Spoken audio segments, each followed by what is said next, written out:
Hey everybody, what's going on? It's Wednesday night. That means it's time for another episode of Craft Brewed Sports. We got an awesome show for you guys tonight. This week we are rating our beers on the dick pic scale. So the fellas are going to pick a dick, and we are going to rate our beers on the dick pic scale. This week Scott is drinking Money from Barrier Brewing Company in Oceanside, New York. 7.3% ABV beer, 3.94 caps on Untapped. Scott, pick a dick. How's it rate? You asshole set me up, didn't you? I had no idea he was doing that. Oh my god. We were supposed to be doing it off of Famous Dicks, which also doesn't sound correct, but pick a dick. I'm drinking I'm drinking Money by Oceanside. I already introed it. I know you weren't paying attention, but you were You're distracted throwing me by off dicks. with this shit. This is Dick Van Dyke good. Go. Drew is drinking Blinded by Science from Trophy Brewing Company in Raleigh, North Carolina. 6.9% ABV beer, 3.82 caps on Untapped. Drew, pick a dick. Oh, I cannot wait to pick a dick. I've been looking forward to this all day. It's good. It's all right. I would like something a little more full-bodied, something a little more to it, some depth. Full-bodied dick. But yeah, so in honor of that, my dick I'm picking tonight is going to be Dick Cheney just after he finally got out of office and got to exhale for the first time in years. All right, weird pick. It's a very specific dick. I forgot to throw in the whole, based on current events today and, what's in the news, I'm going to pick Dick Cheney once he got out of office and could finally breathe. And it still wouldn't have made sense. Yep, still a weird pick. This week... I was all ready to pick Dick Clark on, New Year's Eve bash, and then switched it up last second on me. I didn't do anything wrong. Tonight I'm drinking Oatmeal Milk Stout from Finkel Garf Brewing Company in Boulder, Colorado. 5.5% ABV beer, 3.82 caps on Untapped. I would, if I'm picking a dick, I'm going Dick Buttkiss, because that's one of my favorite dick names ever. Dick Buttkiss. Hell of a player, too. Chime in below. Let us know what you're drinking. Start the show. Let us know what you're drinking and rate it. Just pick a dick and tell us how your beer stacks up. It's going to be all downhill from here. This is our high water mark. I was just going to say, welcome, Belly Up. All new edition Craft Brewed Sports starting up right now.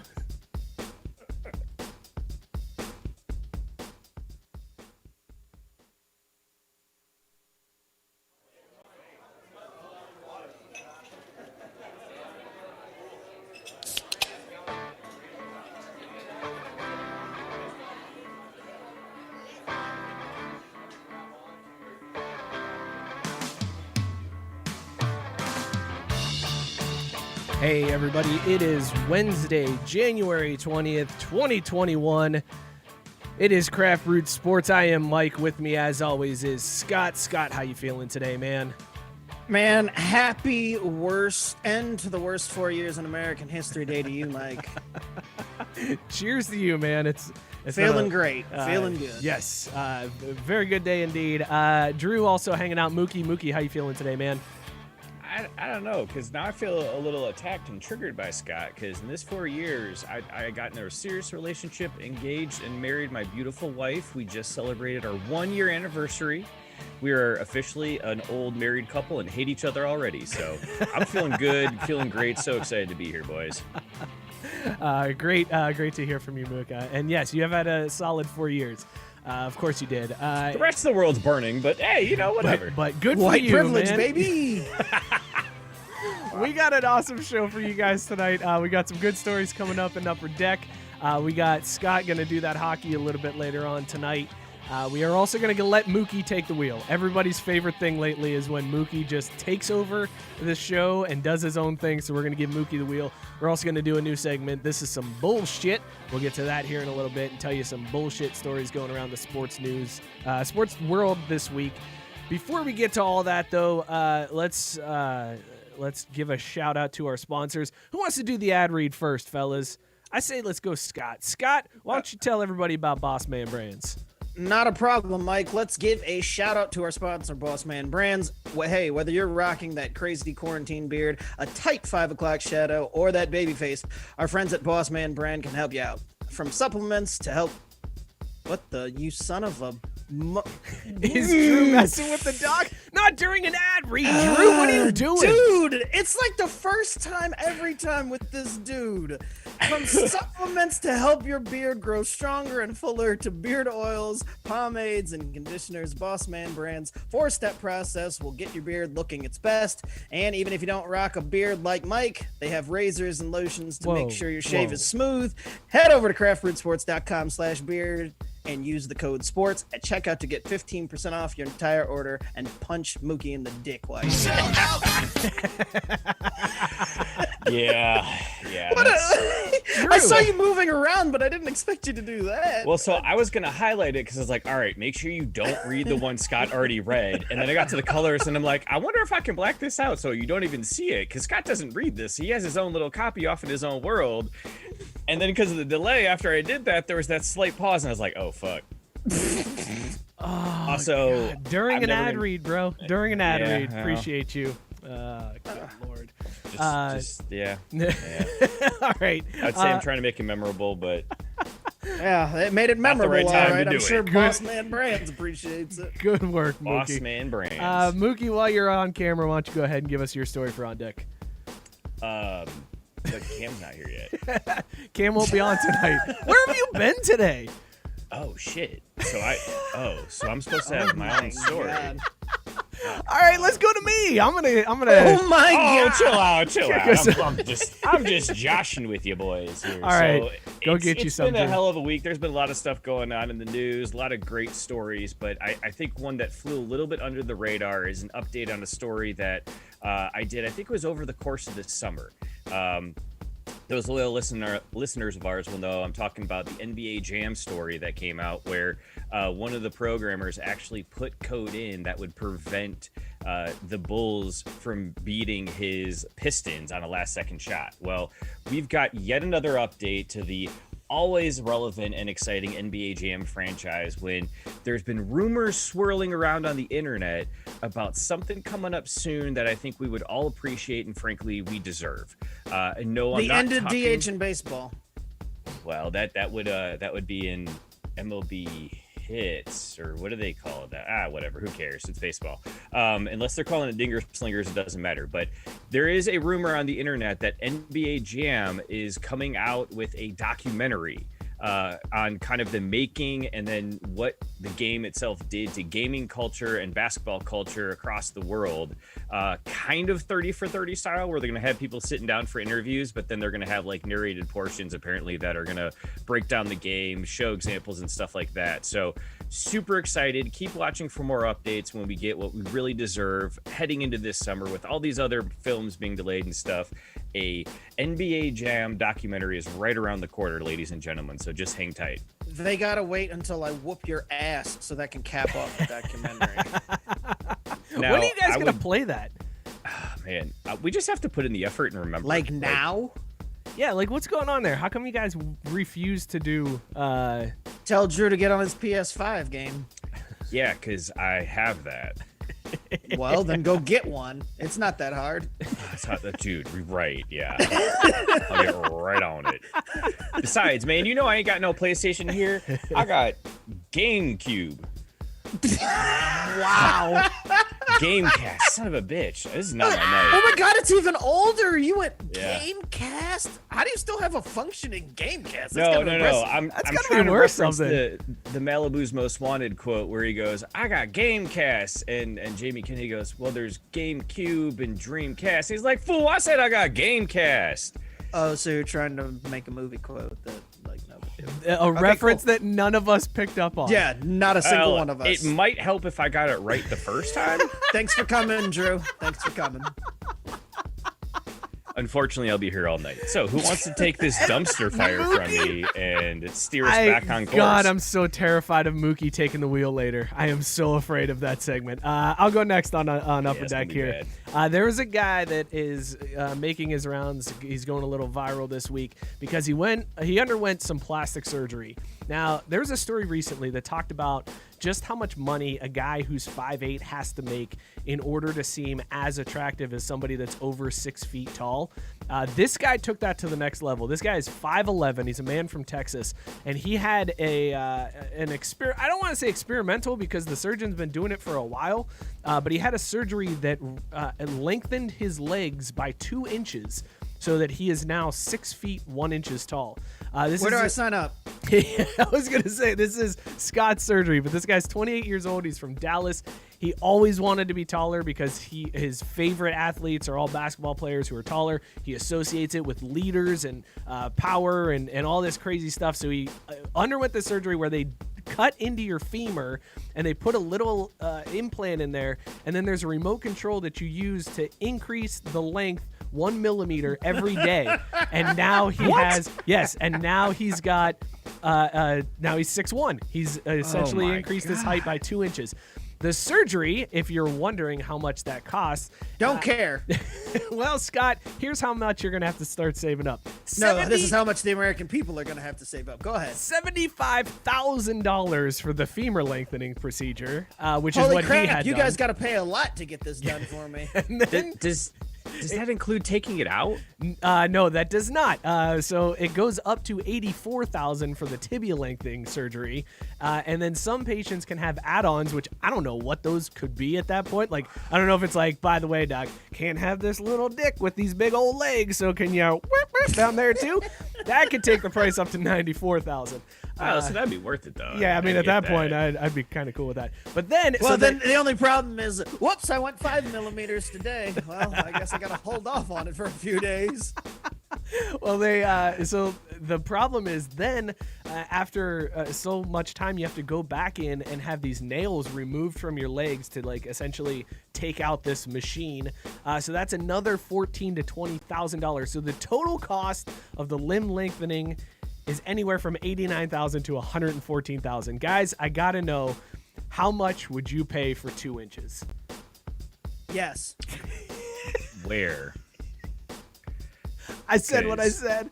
I said what I said. How much would you pay for 2 inches, Drew? Yeah, and funny enough, we were both answering the question that you posed to each of us individually. Yeah, me for my height and Drew for, I'm at 6'1", so I'm good. Like, I'm covered there. I feel like that worked out exactly how it was supposed to. Only Drew missed it. Yeah, I know what I did. I'm terrified that we live in a country where people are extending their femurs so that they could be 2 inches taller. Like, you know what I'm terrified of? of?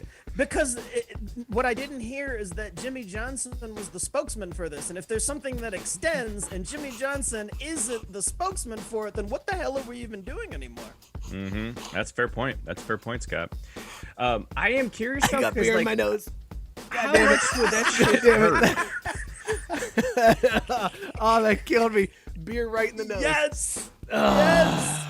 Good Lord. Well, it's all downhill for me from there's no coming back. Drew, you asked how much it hurt. The guy said it was actually minimal pain. He was actually up and walking the day after his surgery, and then he said at the height of his pain, it was like a 4 out of 10, which is insane to me because I can't imagine undergoing a surgery. It's supposedly very minor.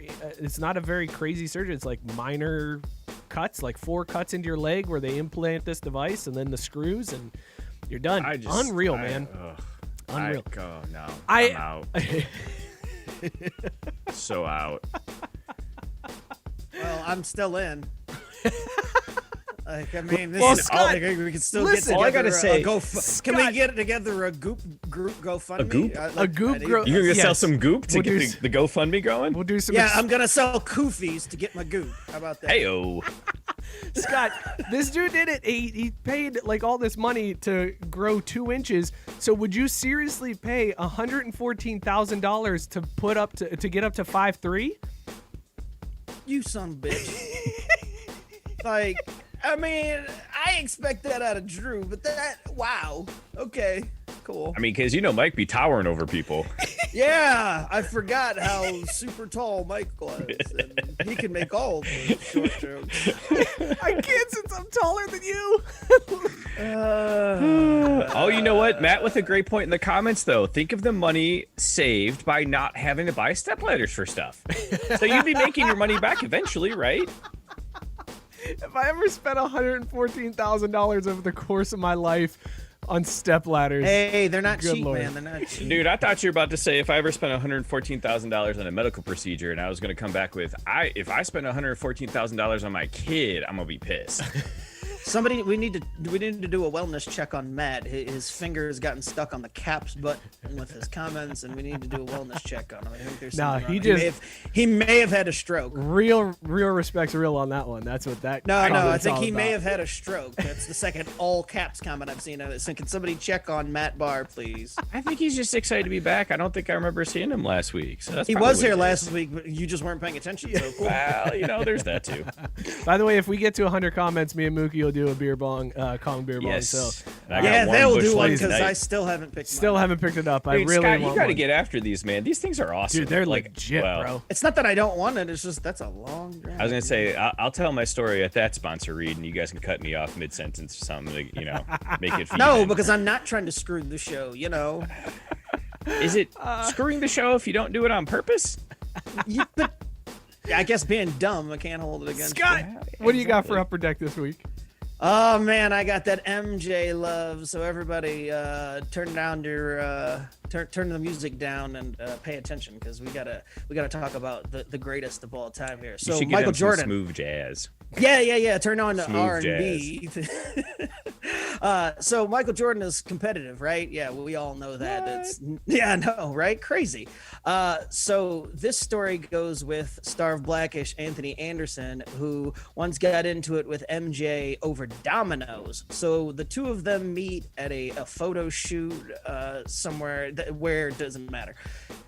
Anthony Anderson has a jump man set of dominoes, and it catches MJ's eye. And of course, Anthony Anderson gets to talking, and he tells him, they call me the Michael Jordan of dominoes. Now, you ain't going to tell Michael Jordan that you are the him of something else. So, of course, Michael takes that personally, shocker, and they end up playing dominoes. Long story short on that part, Anthony Anderson whomps his ass. And Michael Jordan was so pissed that he did not talk to him through the rest of this promotional weekend. Like, they spent 3 more days on this photo shoot, and Michael Jordan refused to speak to Anthony Anderson. They're great friends. After the weekend ended, like today, they're great friends. But at the time, MJ threw a little pity party and was super mad that Anthony Anderson whomped his ass. You have to, and there was all the shit talking. I was gonna say you have to get into some of that shit talking that Anthony Anderson told. He spilled this story on, I think it was on Conan's podcast. Mm-hmm. I think he mentioned this on it Conan. was. So you got to go into tell the people what he said when he beat Michael Jordan, because it was the most epic set of shit talking I have ever heard in my life, and I have such new respect. I've always liked Anthony Anderson. I liked him back when he was in The Departed, but man, dude, unreal. Okay, well, wait, did you want me to go ahead and read this? 'Cause, Yes, I did. didn't- I was vamping to make sure you cool. found it. Right, no, I had it. So Anderson tells the story that first of all, he told Jordan that it was going to be the hardest 25 points he's ever had to score in his life, which, coming out of the gates, that's insane.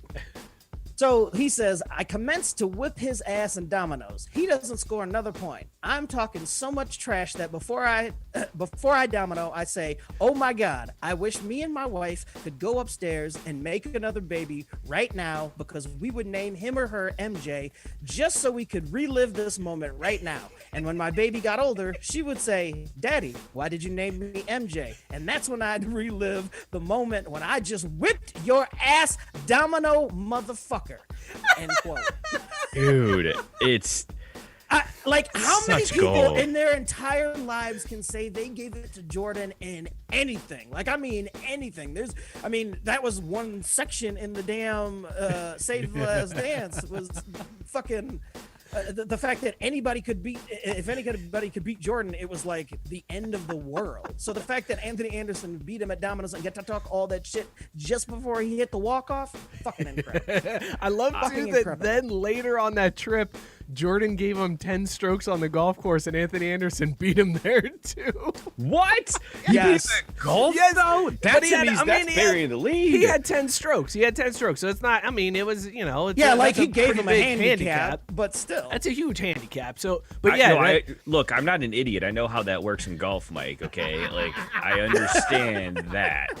But like MJ is over there asking, "Hey man, what club are you going to use here?" He's pulling out your tricks on the golf course. Hey man, Like- look. If you ain't cheating, you ain't trying. That's all I'm saying. Look, Like, I respect it. look. Respect game, but like, isn't Jordan like a scratch golfer, like a 2 handicap? he's really good. Also, Matt Barr wants to know, Scott, did you call it "Save the Last Dance"? Is that I did. Because that's how That's he feels how I about viewed it. it. It's a romantic comedy for me, baby. It's That's got right. MJ. It's got laughs. Me laughing at all of his Gary Payton stuff. Like it's a rom-com for me. Drink I don't know about responsibly. you, but- Nice. I gotta tell you though, this is actually one where I'm gonna let MJ off the hook a little bit. Like I don't fault him for just icing Anthony out the rest of the weekend, because knowing that dude in the shows and the amazing, almost Oscar award-winning films he's in, Malibu's Most Wanted. I cannot imagine Anthony just laying into MJ through this, because I'm assuming they didn't just play one game, right? So he probably just got after Michael hard the whole time. And with how petty Michael is on other stuff, like, yeah, I feel like this might have been a little deserved. Yeah. Well, I mean, plus that MJ is one of them dudes who ain't letting you quit until he beats you. So like, if you beat him and you're talking shit, like, I mean, he might have to beat you twice. You could be there all damn night just because you proved a point early in the evening. Didn't MJ tell him, like, before they started too, like he told his girl to go get all the money out because Yes, he told his wife to go get all the money that she could out of the account because he wasn't going to be able to afford to take care of them anymore after he beat him at dominoes. Like, he was talking all the shit before the game, and Anthony Anderson ended up on the winning end and with the slam dunk on Jordan. I mean, that is the dominoes. No, that's equivalent of perfect. slam dunk. I'm so like, I would have loved to just been there for this. Like, just Seriously, standing just to be a standing fly in the on the background would have been amazing to listen to. Oh my god. Speaking of petty, I think the timing works out here. They just showed the Nets coming on the court to play the Cavs in Cleveland tonight, and Kyrie just walks on the court, ring finger up like this, pointing to the crowd that's there, just reminding them, I won y'all a ring. You know what's up. Yeah, What? Kyrie won that ring. Is the way that the crowd can show to him that the earth is round, like just doing like a round motion, like that's the way the crowd gets back at him. It's like, hey, dummy. Yeah, you would think so. I mean, but see, he can't even be affected by that because he dusted the sage all around the court beforehand. I mean, we'll talk Kyrie here in a minute. I got some stuff for you guys here about Kyrie in this next segment coming up. This has been Upper Deck, brought to you by Boss Man Brands. Again, use the code SPORTS at bossmanbrand.com. Get 15% off your entire order. Sell out. All right, fellas. This next segment that we are going to do, this is one that there's been a lot of stories that have come out this week that I'm questioning their legitimacy. I just feel like there's a lot of shit going on, and I'm not happy about it, and I feel like we need to talk this through. So this segment is called... Man, this is some bullshit. Boo this man.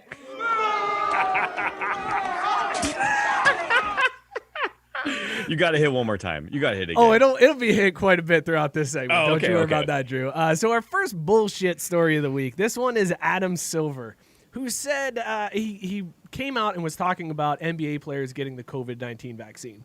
And he said that he wants to vaccinate the players as a PSA to let people know that, hey, this vaccine is safe. Like, let's just go ahead, let's let the players get it, and they can be spokespeople to show the people that it's okay to get it. And he referenced that African-American communities are hit harder by this COVID epidemic than other communities, and we want to show, based on previous history of vaccines in the United States, and let them know that it's okay that we can do this. And look, even the NBA players are doing this.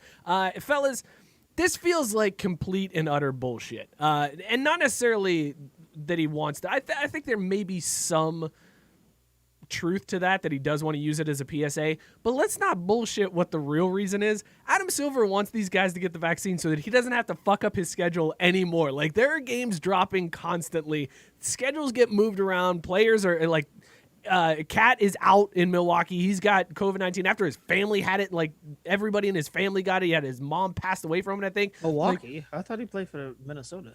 Did I meant It's to say basically Minnesota. all the same. Whatever. Up there. It's the northern part of the United States. Whatever. Somewhere Hey, Mike, up there.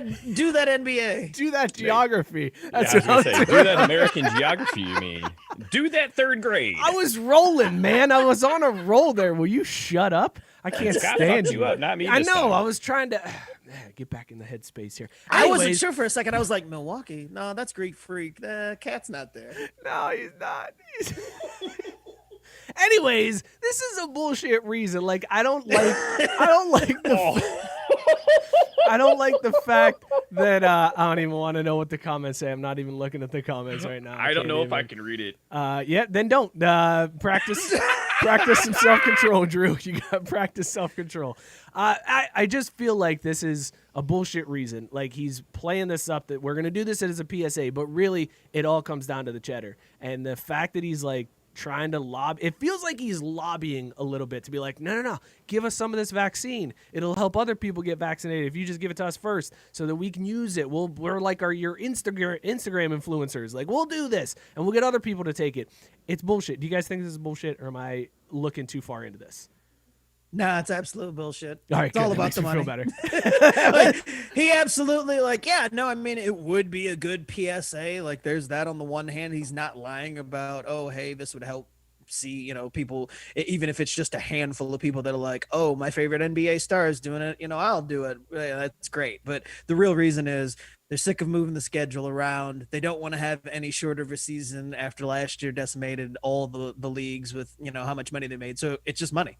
They just want to make sure that, hey, if we can get all of our employees vaccinated, then fuck the rest of the general population. They can still watch us on TV, like, as long as we're playing these games. I mean, literally, Adam Silver is like, let's do that NBA for the love of God, please. Drew, are you going to go unanimous on this one here? Is this bullshit?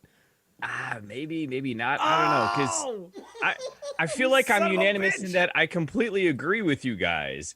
But that's why, to me, this isn't bullshit, because it's like, yeah, man, we all know what's up. Like, college athletes get paid. We know we need to keep playing college football to fund universities. Like, we'll say whatever the fuck we need to say to make it sound all right, but we all know what's going on. Like, yeah, the reasoning is kind of bullshit. And if it does have that effect, great. But we all know what the reality is. They're tired of having to update that fucking Excel sheet every day to figure out where they can move a game and not have to pay fees or whatever. Like, I get it, but yeah. But I just don't understand why kinda they just didn't bullshit. go back to the bubble. Like, they could have had pretty much. I know that they would have had to vote on it, and the players probably aren't going to agree to it for a whole season. Yada yada yada. Well, But 'cause still, think man, about it. I would have just done it. Like, if they wanted to have a full season uninhibited, they should have just went on ahead and did it. Or done a couple bubbles, divisional bubbles. I don't know. I get your point. Something, yeah. I mean, if they were that worried about it. Just, do you really think they could keep paying for all those Magic Mountain tickets for the entire league? I'm pretty sure that was the least of their concern. Yeah, that definitely wasn't what was running up the charges in the bubble there. Yeah, sorry, guys, we're gonna have to shut down the free park entry. I mean, that'd be kind of a nice perk, though. Guys, listen, we're spending way too much on the fast passes, okay? The park isn't even open. You don't need to do it. Relax on the fast passes. They're like, I got to get to Space Mountain, man. They're like, you're the only one in the park. So, dumb question. Have you guys been to Disney? Yeah, back in the day. No, I was young. No, man, I'm colored. No. What do you mean? Like, we don't kids? No. I plan to take my kids, but as a kid, no. I've never been to Disney more. Now, to be fair, I did have the choice when we did because I have family in California. We did the family trips out to California. When I was in 6th grade, my parents gave my brother and I the choice of Disneyland or Universal Studios. And I'm like, Disneyland? No. I want Disney World or nothing. So Universal Studios it is. And I stand by my decision. Like, I was going to say, I didn't want to go to Disneyland. Like, if it had been Disney World or Universal Studios, Disney World all the way. But I loved Universal Studios. It was amazing. But I did have the choice and turned down Disneyland. Wait, what's the difference between Disneyland and Disney World? Like, honest question. I know one's in California and one's in Florida, but like, what's the difference between the two? Like quadruple the size. Oh, really? Well, Is here's that the real small in question. Disneyland? Yeah, like there's like 3 or 4 Disneylands could fit in Disney World. I'm pretty sure. Like, or at Wow. least 2 of them. Did not know that. So, Scott, I agree with your premise back in the day, but let me ask you this: where's the Harry Potter thing? That's at Universal Studios, Florida. That's a different. Oh, perfect. Then both of them yeah. are still, that's still an option for me. Then I could go to Disney World or Disneyland because fuck Harry Potterville. Disney? Did you just say Disney? Disney. Yeah, I tried to power through it. That feels like something that Disney's gonna coin. Like, what's the Disney? What's That's the right. Here on Disney, Disney, we got guys? the Disney. I'm gonna file a trademark on that shit real quick. Yep. Yes, Also- I'd like to get a trademark for my flub up on my podcast. That's right.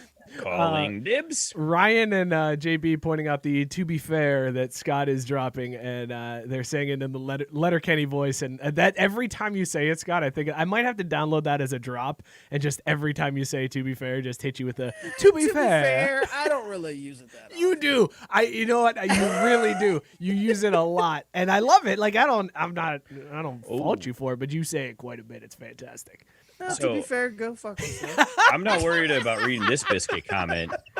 He's asking, can't you drink at one and not the other? Whoa, in you terms can't of drink at world and land? Disneyland because I know you Yeah, can drink you at can't Disney drink World. at Disney World. Yes, you can drink at Disney World because remember, our Yeah. America's sweetheart got kicked out from drinking around the Let's world. go, girls. Get it done. Did you see the Muas girls scored 4 goals between themselves in the latest friendly?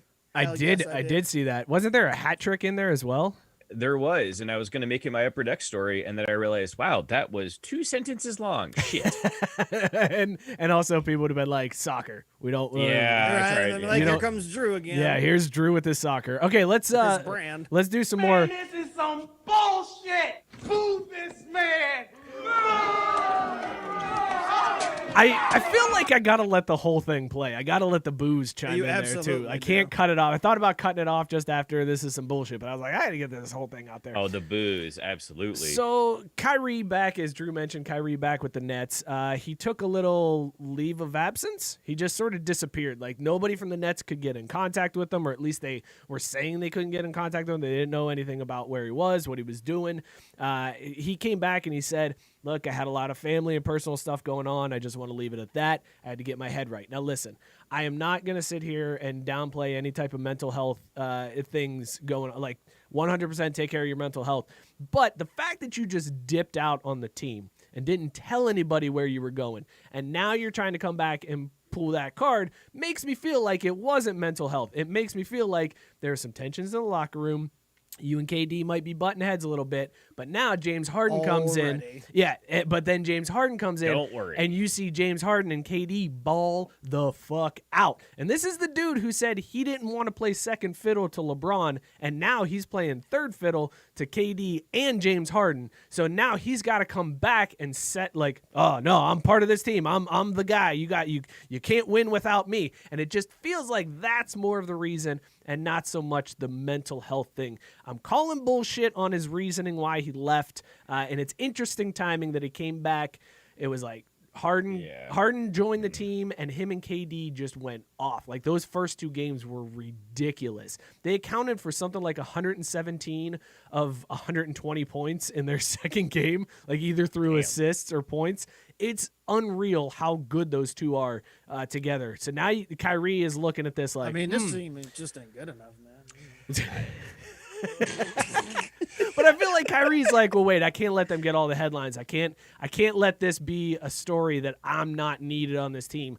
I got to get back there now. And if it wasn't for Harden coming to the Nets, he'd probably still be out somewhere. Do you think Kyrie is full of bullshit on this, Scott? Did Kyrie say it? He did. Then it's some bullshit. Yeah, fuck this guy, man. I'm sick of Kyrie Irving and all his shenanigans. Like, honestly, though. Because, like, here's the thing. Again, mental health stuff aside, if that was really the case, like, I hope he gets his mind right and everything and is feeling okay in that manner. But, like, dude, you got caught out at a party. The right way to play this would have been to do whatever it is you had to do, family stuff, personal stuff aside, whatever it actually was you had to do. And then you come back, and the way to get back into the team and ingratiate yourself with your teammates. So now instead of Katie and Harden and then Kyrie over here, you go Rodman on him and be like, yeah, so I was in Vegas for 2 days, then got me my lemon pepper, wings on in Atlanta. And then we had to, obviously hit up Orlando and Miami for a minute. And so then, like, now I'm back here. Because then James would be like, dude, you my boy. Like, let's go do this. We can go hit the clubs together. And Katie would be like, I'll just win basketball games. Except for their social media, and they'll be able to be like, yeah, we didn't see you out anywhere, Kyrie. So stop lying.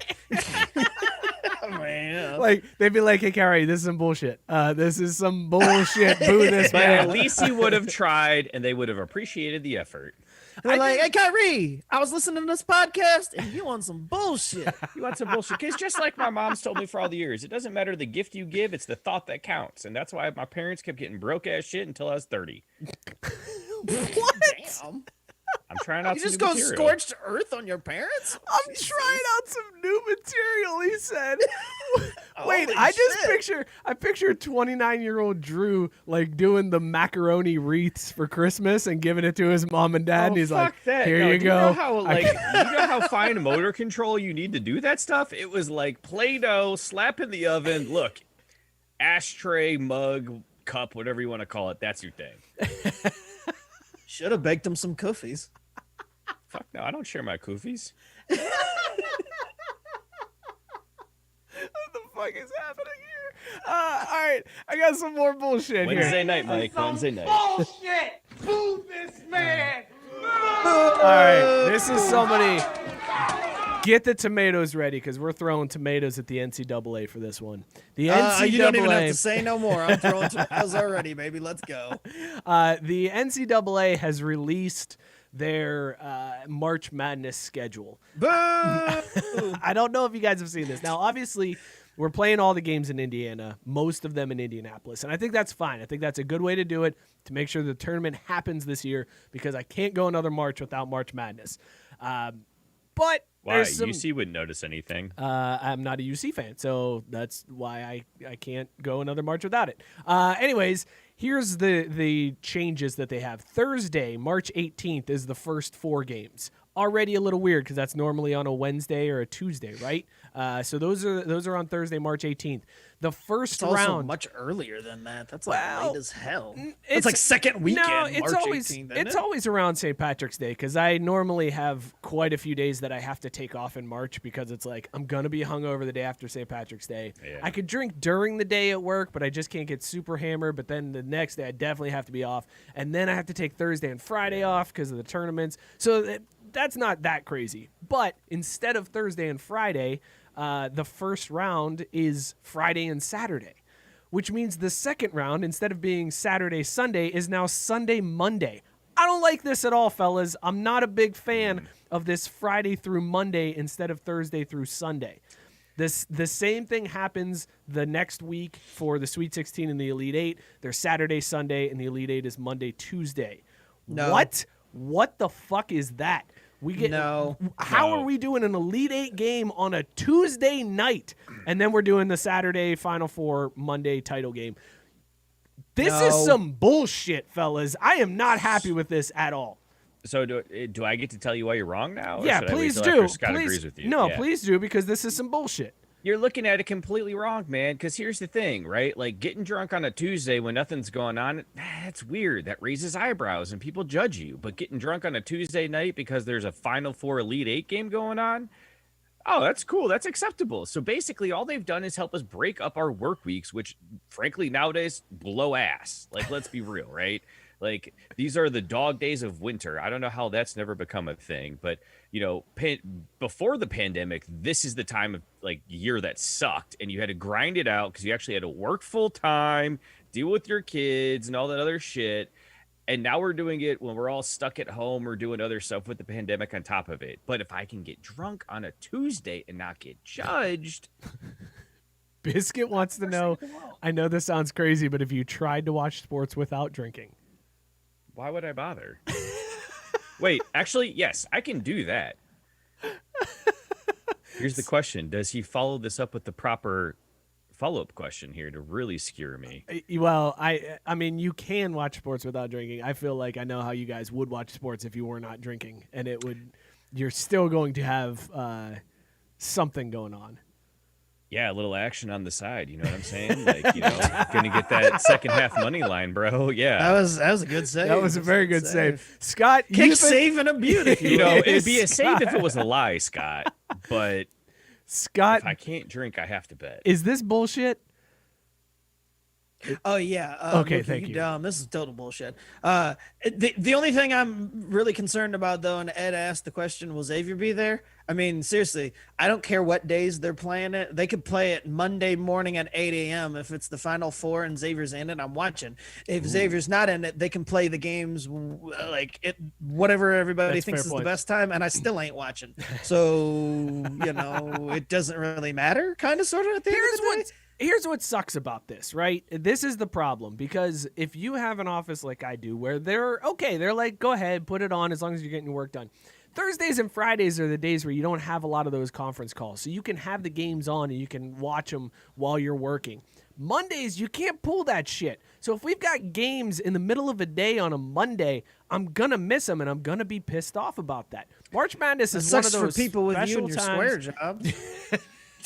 That's the way I put that. I was gonna say, Mike, too, let me help you out here, bro. Like, all right, let's just assume Xavier's going to be in because Gabe points out we only need one more win to qualify, and we hit the lowest threshold to qualify. And I would think we hit the Ohio State rule. Is that what's Yeah, happening? baby. All right, yeah, let's go. All right, well, we'll just wait for the NCAA to lower the number, right? Well, then Just if be they like, lower we the don't wanna number, play then any we're more already games. in. That's what I'm Perfect. saying. We don't want to We play any more qualify. games. We're in, right?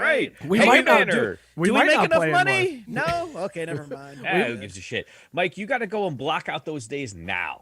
That's a good You point. got to put a hard Yeah. hold on those days for professional development or community outreach or networking or some other bullshit No, you know term what that you can do? block the day. Here's what you do, Drew. If your calendar is visible to everybody else in the company, you just change the meetings to just say unavailable, because that's what it shows up when private. Yeah. Then and you just put hour blocks throughout the day, and maybe every once in a while, put in a half hour, like back-to-back half hours, and then you just go, man, I'm in back-to-back meetings all day So long. slammed. Whoa, It's this been is brutal. dude.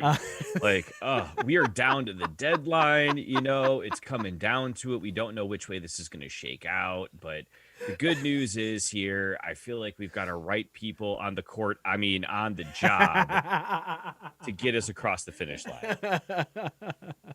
I think, all right, so Drew's the only one that doesn't think this is bullshit. So Scott, you're on board with me that this is complete bullshit. Yeah, like I said, though, if Xavier's not playing, I don't give a shit. We're not playing any of the games. It really don't matter.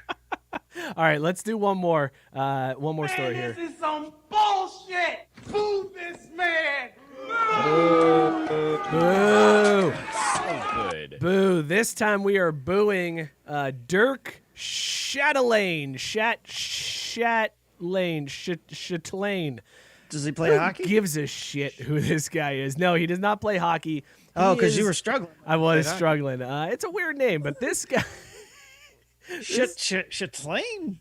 This guy is a sports reporter for Omaha.com. So he covers Nebraska football. And right there, you can kind of get an idea that this guy is a little bit of a douchebag. So he wrote an article for Big Red Today where he was talking about that if the Big Ten wants titles, the way to do that is to make SEC teams come play in the cold.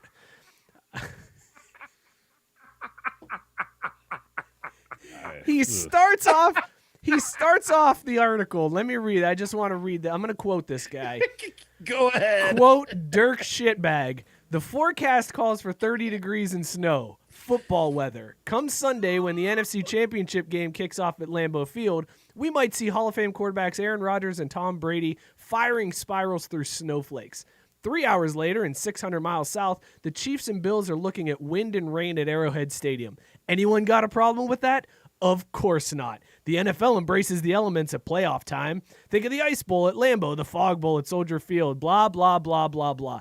So this guy goes on to say that it's... Think of the Super Bowls and climate control. Yes, that's exactly. So he goes on to say that it's bullshit that college bowls are just glorified exhibition games in these warm climates. And he says Midwestern fans love to go to them, and they go to Florida and California. It's a vacation and blah, blah, blah. But he says that the reason why the Big Ten doesn't win and the reason why there's Southern dominance is because they're playing the championship games down south. What the fuck is he talking about? Like, to reference the NFL playoffs and then ignore the fact that every Super Bowl is either played in a warm climate or it's played in a dome when it's not played in a warm climate. Like, this dude is it's absolutely unreal to me to think that this is the reasoning that people have why the Big Ten are not winning more national championships. This is complete bullshit. Scott, you had a visceral reaction to this. Do you agree? Yeah, I mean 100%. The Big Ten truthers are the worst. Like they will grasp at every last straw Big to Ten prove and on. the legitimacy of their fucking conference. And it's like, it's fine. Like, okay, you're just good enough to not beat the very best in the SEC or the ACC, whatever. The top two teams in the country, whatever conference they come from, because USC used to run y'all out of the fucking fields too. Whatever the top two teams in the country are, the Big Ten is not good enough to beat them. End of story, period. Even if they are one of the top two teams, like when Ohio State gets to one or two, they're not even good enough to beat themselves. Like, they would lose in a game to themselves because it's just the Big Ten. You're going to finish at third and just be happy with it. Just be happy watching from the outside every year, no matter what seed you are. Dude, Just they give it should up, be Big happy Ten. getting the revenue share just for being there. Like, That's they what should I'm just saying. be happy Like, to I don't be kept understand alive. why they're trying to make themselves feel better God. about something. It's like, it doesn't matter where you play it. You can play it in a boat. You can play it in a moat. You're gonna fucking lose, Big Ten. You can play it with a cat. You can play it in a hat. You know? Right? I mean, like, it doesn't matter, Big Ten. You're just not good enough. So also I'm glad I line. didn't jump in because Ed Mail and I have the same question of what are these random gifts that show up on the video feed? I think something happened, Mike. Do we bong? No, if no, the gifts that pop up, if somebody shares the show, there's a gift that pops up. If It's the champagne somebody shower one, right? one of those, yeah, the champagne showers. If somebody shares the show, there's one of if people like the Psych. feed. If we get a like, that's I believe the psych gif. Gotcha. It might be the Letterkenny one. I don't know. There's weird. Well, so we're not chugging. That's what. I no, was we're really not chugging curious yet. about. We're We'll not get chugging there. yet. Not yet. Drew, do Well, you think so- this is bullshit? Look, From man, when you Sharp started Pants? this- yeah, when you started this off, I was like, "Oh, this has actually got some legs to it." But then I No, it realized, didn't. no, he was just talking about the playoffs. I thought he meant make the SEC come up to Big Ten country and play him in like non-conference games during the season. Like, that's a great call. Strength of schedule would increase. They have a shot at actually beating an SEC team. Like, that makes sense. But if they're saying to make them play in cold weather in the playoffs, who the fuck cares? Because the Big Ten ain't gonna be there.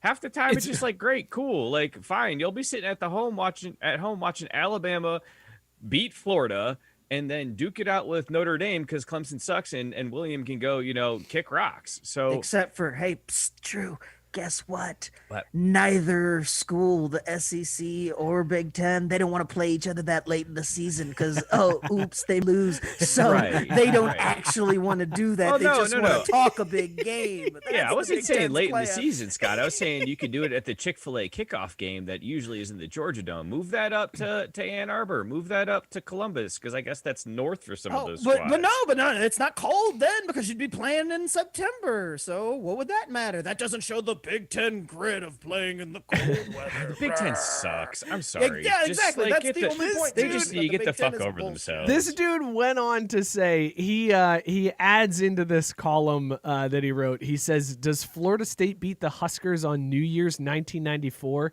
Does Miami upset Osborne's scoring explosion a decade earlier? How about Clemson at the '82 Orange Bowl? Think of how many national championships Osborne might have won if half the Orange Bowls had been played in Kansas City or Chicago. Are you fucking kidding me? Are you serious right now? Like, this dude, it's absolutely annoying. First of all, here's what really annoys me about this. He's a Nebraska writer. Nebraska is dog shit. Like, this shouldn't say, do you want the Big Ten to win more? It should be, if we want Ohio State to win more for the Big Ten, we should play it in cold weather. He's trying to make himself feel better about just getting rammed from behind by the Buckeyes every year. You know what I mean? Like, he's just trying to say, like, well, okay, the biggest bully in the yard beat me up, but he is the biggest bully in the yard. Instead of just the biggest, I'm just going to stop there. Yeah, because it was going to go off the rails and you're going to lose yourself. And it wasn't going to end well for you. Good call. Good call. Hey, Hulu. No, please, no more Hulu. Dear God. Please. They fucking did it again this weekend, but that's okay. Yeah, I know. Oh, boy. Let's rein it in, Mookie. Rein it in. We don't need any of that. I ain't even mad. I'm just disappointed. Here's the thing that this guy doesn't realize. The reason why the SEC is so dominant has nothing to do with them playing down south. It has everything to do with five-star athletes are all from the South and they all stay close to home.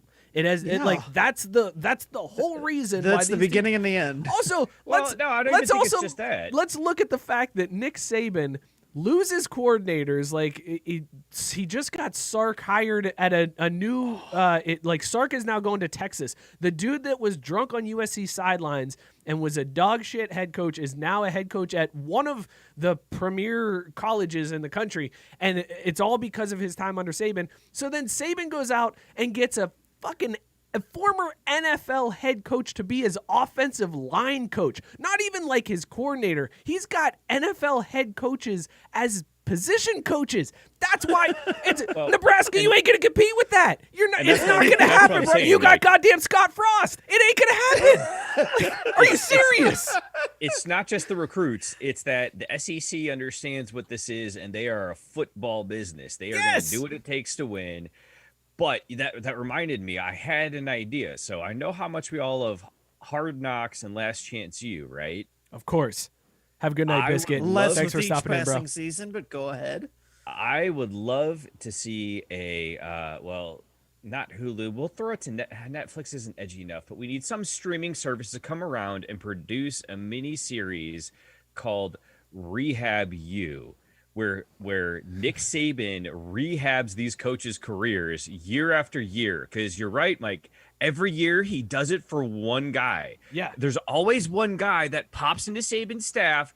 He gets fired, and it's a big to-do. Then you hear about him going to Saban's staff. Then you forget he exists on this planet. And 18 months later, he's got a head coaching gig somewhere else. Because Nick Saban is down there running the Big Brothers Big Sisters fucking coaching program. Oh, you need a fatherly figure to rehab your shitty career? Come on down here and coach. I don't know, my special teams kickoff return unit. That sounds good. Oh, you were amazing at it. Now get on out there and get yourself another high-profile job for no good reason other than you were with Nick. Nick yeah, Saban, I was going to say, Ryan McCarthy posted here, and he absolutely nailed it. Coming soon to Bama, Adam Gase or Bill O'Brien as OC. Yeah, and then you know what'll happen? NFL head and coaches. then somebody will hire them without interviewing Yep. a black guy in the NFL. Yep, that's exactly how that'll go. Well, no, Scott, they'll tweet at them. They'll try to get in the DMs and be like, we tried. No, they won't even do that. They'll be like, we can't do it. They're coaching in the playoffs too long. We just don't have the time. I'm glad that you're talking about coaching hires. These black coaches are so busy. We just can't get them on the phone. Rams. Don't worry, hey, Scott. Rams defensive coordinator. Nobody knows your name, but come on down. Hey, Patriots special teams assistant. That motherfucker. Although it actually worked out decent for the Giants this year, which is weird. Yeah, not bad, guys. This has been this is some bullshit. This was some bullshit. This worked out pretty well. I feel like we got the hang of it as we got further into this bit. I really like that segment because Yeah. if it allows me to call bullshit on all these people I already don't like, this is an amazing segment. Keep it coming. Scott, All right, Scott, well- do not give away our secret sauce because then people will just mimic it and imitate us. Yeah, but nobody can really imitate your ramblings and That's a my good know-how. point. Nobody can copy That's Drew. And that, by the way, I got to give a shout out to Ryan McCarthy. He corrected us last week. I counted 49 F-bombs and Drew Drew's Hulu rant, and Ryan corrected that and counted during that rant 51. Drew had 51 F-bombs in his rant about Hulu in about a 45-second time frame. Is it bad that makes me proud? Although, to be fair, That's all I got. I just wanted to drop that in Okay, since fair you're an enough. asshole. Yeah, That's all. good, That's all. good. Yeah, you got- Scott, get your sweater ready. Because all right, I'm doing it. it's about that time. This is And while he everybody's- does that, Mike, I just want to say I just had to stay on brand because in our latest sizzle reel, I was the only one Cam had to censor. Yes, So, yes, you were. fuck all y'all motherfuckers. All right, everybody, it's time for everybody's favorite time of the As week. they say in hockey, let's do that hockey. Yeah. Time for Scott to do that hockey. what? Scott, I've got questions for you to help me understand hockey better. Before we do that, I'll give the floor to you. Any updates you want to give on doing that hockey this week? What's going on in the NHL? Avs, after getting their asses whooped on opening night, won 2 straight. So my cup prediction is looking good again. All right. Looking rough there on opening night, but 2 in a row. Never look back, baby. Okay, fair enough. That sounds great to me. I'm glad to hear it. So here's what I wanted to do with Do That Hockey tonight, Scott. Okay. There was a post in the Craft Root Sports Face from our good friend JB where he showed God damn a it. goal from the Penguins game. It was a 3-on-5 goal where the Penguins goalie passed it along, and there was a awesome shot. And I commented. How is it that when you're describing hockey, you still sound so white? I do sound super Passed white. it along. It was a good pass, and then he made a shot. He went and very fast went with his into feet. the goal. I tried to be a cool guy and join in the conversation, and I said, what did I say? Wheel, snipe, selly is what I said. And JB said, I appreciate you trying that. Wasn't really a snipe, but good effort. Because that's really, I got that from Letterkenny. I don't really know what, I kind of get what it means. Anyways, my point being, Scott, I need you to be my teacher. So I want to start asking you some stuff about the hockey lingo, because hockey has like its own second language. So can I ask you some of these terms, and maybe you can help me out and like tell me what they are? Like I might be able to tell you what it is. I don't know if I can help you understand. Okay, that's fair. That's fair. What's an apple? Like when they say, "Oh, that was a good apple." What's that mean? I mean, there's only one kind of apple in hockey. It's either big or it's not.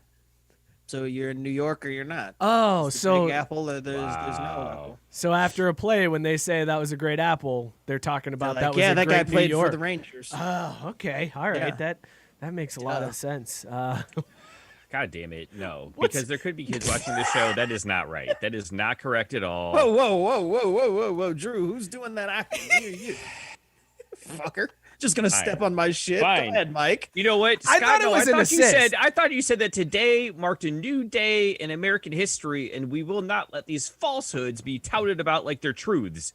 Apple is not whatever the I thought hell it was you an classified assist, it but as. I didn't- It's an assist, goddammit. Okay. Yeah, but an assist from somebody who played from New York. That makes sense. That sounds Like Rangers players have never had an assist. Bitch. yeah. That's kind of you're Not a lot of them. jumping the gun there, Drew. I mean, we're not talking about recent history. I'm just saying in the history of the franchise, Generally, they've had assists. Scott, what's a bottle rocket? When they make a shot and they're like, "Wow, that was a bottle rocket." When What they is- make a shot. yeah, when they make a shot and they're like, "That was Make a bottle shot rocket." when they shoot their shot. Listen, I'm not the hockey expert here. I'm just trying to figure out the that's terminology. A slap shot, silly. Come on now. Oh, That's a bottle when you- rocket is a slap shot? Yeah, when you Interesting. put the mustard on it. Oh, okay. So it has nothing to do with like knocking the goalie's water bottle off the net. It's just any type of slap shot is a bottle rocket. Absolutely. Man, I'm so glad I'm asking you, Look. Scott, because I'm learning so much here tonight. Thank you so much. I've got one that Scott, again, as an Avs fan, should really know all about. And, you know, shout out to my boy, Andy Kim. He knows all about this, too. But for people who may not be in the know, Scott, what is it called when what do people mean when they talk about a turtle in terms of hockey on the ice? Yeah, I've heard that one. That's when you got one poking and you got to run to the locker room real quickly because the ice is no place for a turtle to get exposed. I thought they just called that the Lamar. No. In hockey, it's the turtle. Canadians are weird, man. That's crazy. Yeah, That's true. They are. That's a yeah. weird one. Yeah. What's a dangle, Scott? Especially like Whoa. a dirty dangle. I mean, coming up off it, the yeah, turtle, I mean, you got turtles and dangles. What's the difference between a turtle and a dangle? Well, if you don't want a turtle to hit the ice, you definitely don't want any dangles out on the ice, if you know what I mean. I don't. That's why I'm asking. Can you No, well, elaborate? I'm just gonna let you use okay. your imagination, Mike. Just don't whip your dangle out on the ice, okay? Like that's just a friendly piece of advice. Like, just do not whip your dangle out on the ice. So before we get banned from Facebook, which apparently happens nowadays. Wait, you can get banned from Facebook? Well, I've heard a rumor or two that, yeah. What you say is so untrue that it's actually harmful to society. It'll ban you. And Scott, the way this segment's going, I'm getting worried. But I'll throw this. This feels like an easy one because I'll even give you the hint that this is the namesake of my 7-year-old fantasy hockey league. What does it mean to be Kronwald? You finally stumped the Schwab here. I'm not sure about Kronwald. That sounds like some Detroit shit. Well, okay, all right. We'll give you partial points for that. So, all right, well, let's tease this out. I feel like you could get there. It does have to do with Detroit, and it's something in specific recent memory or history, if you will.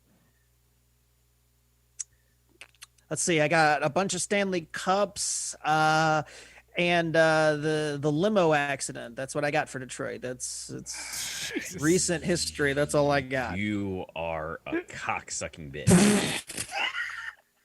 But Whoa! moving on from that, how dare you? Hold on a second. How did we go 0 to 60 like that?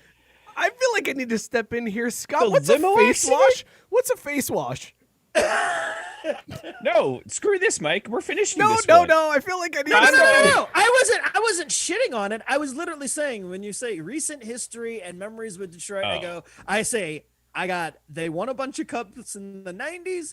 And there was the big limo accident. Those are the two like Detroit factoids that I had for you when it comes to recent history. Like I was not shitting on anybody. That's fair then. I'm sorry. Yeah. There was loss of life and such that was very No, close to our hearts. No. I was not trying to poo-poo it. I was just saying, you know like, what? I'll even recent memories for Detroit goes. That's what I got. You know, Scotty Bowman. Like that's that's what I got. That's fair because I'll even admit to breaking my own rules because as a 10-year-old I cried that day that weekend and I wasn't drunk and my dog didn't die and neither did your parents because I believe you placed them yeah. above everything else. Yeah, so that's fair, Scott. I appreciate the respect. But Kronwald is when a defenseman lays a big hit on a player attempting to carry the puck out of his own zone, derived from the great Detroit Red Wings defenseman Nicholas Kronwald, who is famous for stepping up at the blue line to lock the team in the zone in the patented Detroit left wing lock.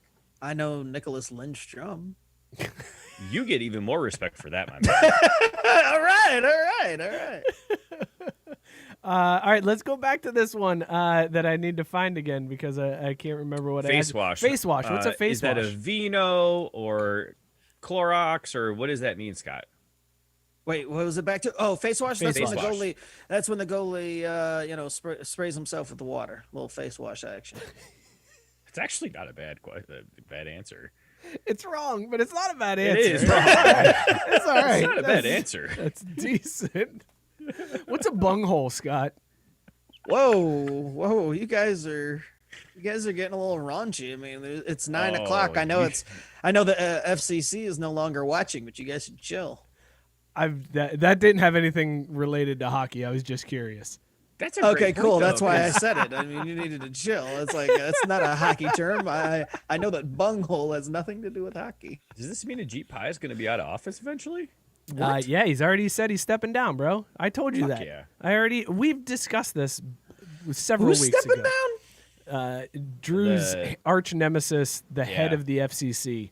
Drew has a hate relationship with the Jeet Pie. When we did Motherfucker of the Week, Pure hate. when we did Motherfucker of the Week way back in the day when we would do it every week, Drew would call in and nominate a Jeet Pie every single that's week. right. for- Yes, I remember Trying to that. restrict internet access to people. Not cool, man. Scott, speaking of getting a little dicey for the FCC, what is lip lettuce?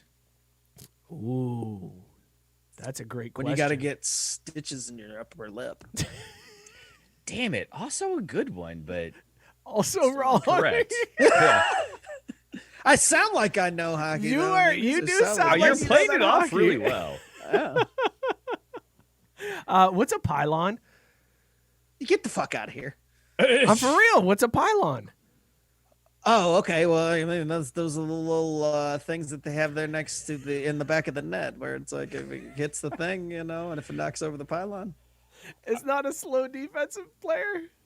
It's just it's an actual pylon like you see in the NFL. Yeah. It's just like in Okay. the NFL. It's in the back of the net. I got to be honest. I didn't know what that was. So Scott, Well, you're don't not the hockey expert. you're Drew. right. Scott Yeah, is. So I only know. I really thought Mike was just trying to fuck with me after I he only hit me know with bunghole. I thought balls. that pylon. He was just like, I'll just ask him something from another sport and see if he answers. I thought that was classic Mike setup. I mean, it is though. I mean, it was to a degree, but just not to the degree that I thought it was. I will say though, Scott, this, and if you could really help me, this may make a lot more sense of my childhood. But like as a kid, my friends would always say they were going to the ODR, and I didn't play hockey as a kid growing up, but I love watching it, and it's always been a big part of my life being from Michigan. But I never knew what ODR was, so if you could help me understand, I think that would help make some connections. That's the old dirty rocket, and if they say they're gonna ride the old dirty rocket, that just means they're gonna be out there with their sticks and skates, and they're gonna be out there shooting some puck. That's all it is. That actually might be right, Mike. He might have backed into that one. He might have backed into that one. Now I saved my best for last. See, I pretend like I don't know hockey, and then at the last one, when you think you're gonna hit a walk-off on me, bam! That's right, bitch. I know hockey. The problem is, the more we do this, the more you're actually going to learn about hockey. except we're not telling him what any of these really mean, so he's not learning anything. No, I just mean over the course of time, like And talking except- about whatever. Hey, remember that logic when I was naming black players, and like each week I got less and less, or Yeah, you like just- I'd start missing ones that I You started to named. doubt yourself. Yeah, Yeah. right. So it's like that's a fallacy in your logic there. Like you could think I learned more about hockey, and by the end of the True. year, you'll hit me with that MVP Sackett question again, and I'll fucking get it wrong. Like that's how this ends. I feel like I've learned a lot tonight, Scott. I don't have any other Nope. questions for you. Drew, do you have any questions for Scott before there's a few questions that have come through from listeners that I have to I don't pull have up here. questions as much as I have a challenge. Now, the tough part is I don't know when we would do this, because normally I would suggest we do it on All-Star Weekend, but we'll figure out a time. I want to call out the Slapshot Shorties and have them go head-to-head with Scott. That would Kinda be the like we did Slapshot with Brian. Sweethearts, not shorties. Damn it. Jesus. I know. Well, shit. This is what happens when I try. This is But- what happens when you go rogue. As But per to usual. give Scott another shot at redeeming himself as the hockey expert at Belly Up, I think Let's you go a might little be on cross-show something. stuff. Yes, I think we definitely need to get the Slapshot Sweethearts on the show, and I will work to Fuck. get the Slapshot Sweethearts on the I'm surprised show. Drew didn't just go the Slapshot co-eds. We got to get them on. yeah. Trying to find a way to work stack the pads in there for the alliteration, and you see what happens. Tried to be clever, fell on your face. Listen, Scott, with this COVID season that's going on, the Dallas Stars just dealing with a lot. How worse off is the NHL without players like Rupi Hintz, Radek Fakska, Joel Kiviranta, and Miro Heiskanen? Well, I believe I alluded to it last week when I said they should have just done this stuff in a bubble again. Like, I don't know why you'd risk playing, and this is exactly what they didn't have to worry about when they were in the bubble last year. Like, you can play all these games and travel, you can still try to keep it to Canada only and having these little pods and groups, but it doesn't matter. If you're traveling city to city, you're exposing yourself. So, the league's worse off with anytime they have to have players out for a disease that they could kind of control. And we've learned you shouldn't expose yourself on the ice. That's one thing I learned yeah. tonight. So yeah, Not while you're out there on the old dirty rocket. you don't want the old dirty The rocket. old dirty rocket. You don't want that yeah. old dirty rocket popping out of your bunghole on the ice. That's going to be a problem. not want you that. get hit with one of those bottle rockets. So Jack Hughes went off last night. He had 2 goals, a 4-point game against the Rangers. Was the talk about him being a bust of a first overall pick in the mold of Niall Yukupov or Alexandre Daigle premature? Is Hughes a legit star, or was this just a 1-game fluke? I was just going to say, let's not overreact. Every now and then, sun shines on a hockey player's bunghole. And so, I mean, he had a good night. What is he doing when that happens? I mean, he had a good night. Let's not read too much into it. He's still overall a bust, but, you can maybe salvage your career and at least have it be presentable. So, speaking of salvaging careers, while Mike tries to remember how to breathe over there, what advice would you have for fantasy hockey owners with this season after, maybe a week or so in here about what they need to do for the roster this season? Hold serve, because any moves you make would probably screw yourself, because you never know when you're going to get struck by COVID. What sounds like a good move now could blow up in your face later when you're stuck with a team full of guys who all caught the vid. That's actually really solid advice. What do you think about the NHL, though, not ruling guys out for COVID, but instead just postponing games so they're still eating up a roster slot? I mean, as long as they're not canceling the game, you'll still get the game played. I mean, it's not like you're losing out on the stats to just get them later. It's no big deal. It's no big deal, Drew. Come on, get with deal. it. I mean, when everybody else is having the games delayed too, it's not like it's just the games for your players and nobody else's. See, then you'd be screwed. This is spoken like a true bunghole right there. That is just Whoa. What? Bitch, we established that wasn't a hockey term. No, that's a hockey term now. It's It's a craft brewed sports hockey term. The bunghole is the expert. If you're the hockey expert, you're the bunghole. So anyways, back to the bunghole. So we're going to bring on other hosts to compete with Scott for the bunghole award. You know what? Rethinking that's a horrible idea. I was going to say, the Can't. marketing on that sounds tough and it feels like an uphill battle, but Can't do I'm willing that. to try. Can't I can't in good conscience bring on other people and be like, congratulations, you're the biggest bunghole. bunghole. We'll take it back to the drawing board. Cam, Scott, you got anything else? make a for note, us figure tonight? this out. You got anything else for us tonight, Scott? Nah, I think we've done that hockey as hard as we can. We'll bring it out again next week. As they say in hockey, let's do that hockey. Thank you for doing that, Hockey Scott. Always a fan Always. favorite. Appreciate you. Drew is about to take the wheel, and I think what we all need to do right here is we all need to take a minute. Is to get off the road. Pray to whatever God you believe in any deity. And with that being said, Drew, take the wheel. Oh, dear Lord. Yeah, I mean, we're basically all screwed, but it'll work out all right. This one isn't too hard. We were talking about this earlier, Scott. You kind of alluded to it, but this is the season of the coaching carousel. We've got head coaches, offensive coordinators, defensive. There's just all the turnover is happening right now. Unless your name's Eric Benemy. Unless your name's Eric Benemy, because you're What's his so name? busy winning all the games. No, I'm not pronouncing it again, Mike. Eric Benemy? Benenemy. I just look. See He's a Benenemy? Benenemy of He's the a state. Benenemy of the seas. Exactly. C. Yeah. Benenemy. Eric C. Benenemy. Is his middle name Steve? No. Oh. Is his middle name? That's what he took from that was, is his middle name Steve? It just doesn't sound good. Eric Steve. It doesn't flow well. Oh, my God. Anyways, what I want to do is talk about some of these coaching hires, talk about the coaching carousel, break it down a little bit. So I pulled out a couple of different. I have carousel vacancies. music for that if you want it, Drew. You want some let's music get on for some that? You want carousel. some coaching carousel music? Here, we'll give you some coaching carousel music.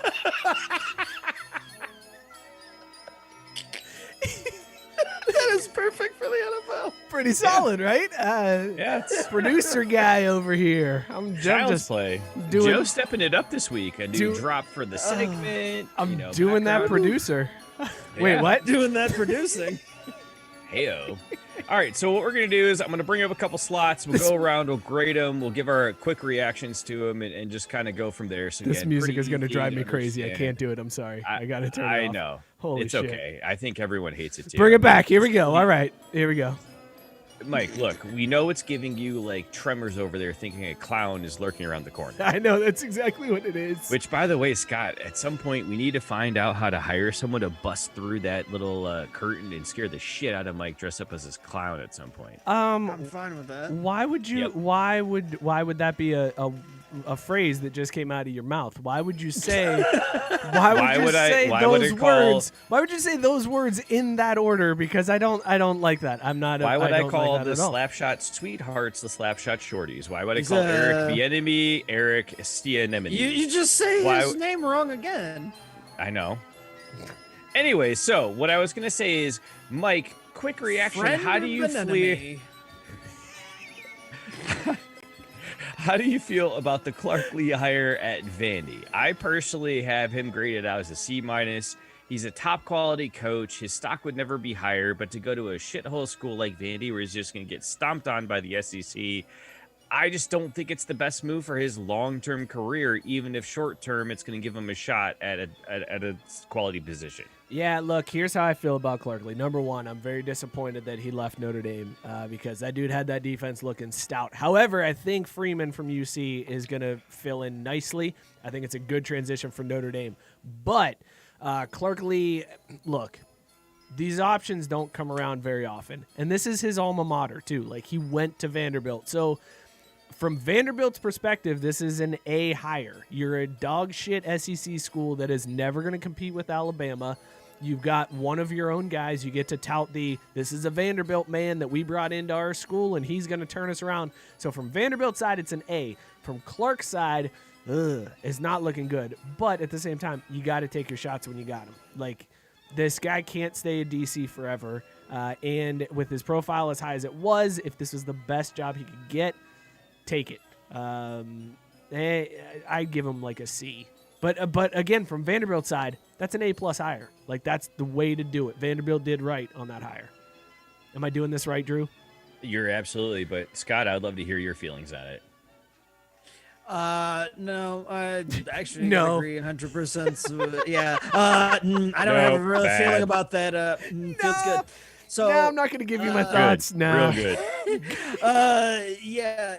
I mean, Mike nailed it. Like, if that's the best that he could do, you might as well take it. And look, the bar is super low for him, right? Because if you're at Vanderbilt, it's like, hey, we got 5 wins this year, and I got invited to a bowl game because they just make up these rules as they go along. And then, he jumps off to Nick Saban's Big Brothers Big Coaches program, and he fucking goes on to greatness. So, I mean, Big whatever. Brothers, Big Coaches. See, you absolutely nailed it, Scott. That's what I was going to come back around to, is that if he parlays this into that coaches Rehab U, like John Gruden had Formal Football Coaches of America Association or whatever, if that's what he's trying to do is to parlay it into being Nick Saban's assistant to get a real job, I'll give him B+, but overall it's a C-. Right, like, no, that's the world we live in, where Nick Saban, an assistant coach, is the step up from like 90% of the head coaching jobs in the country. To be like, I could be the head coach at Utah where Urban made a name for himself,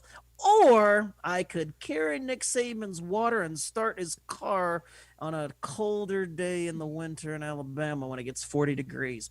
I you know what? I'm going to have to go with starting the car. I just can't see where Utah would get me ahead. Here's the thing about that. If that's Clark's play on this one, how far off is he? Because Nick Saban just hired a former NFL head coach to be his offensive line coach. He's not going to take the defunct Vanderbilt cast off and be like, you know what?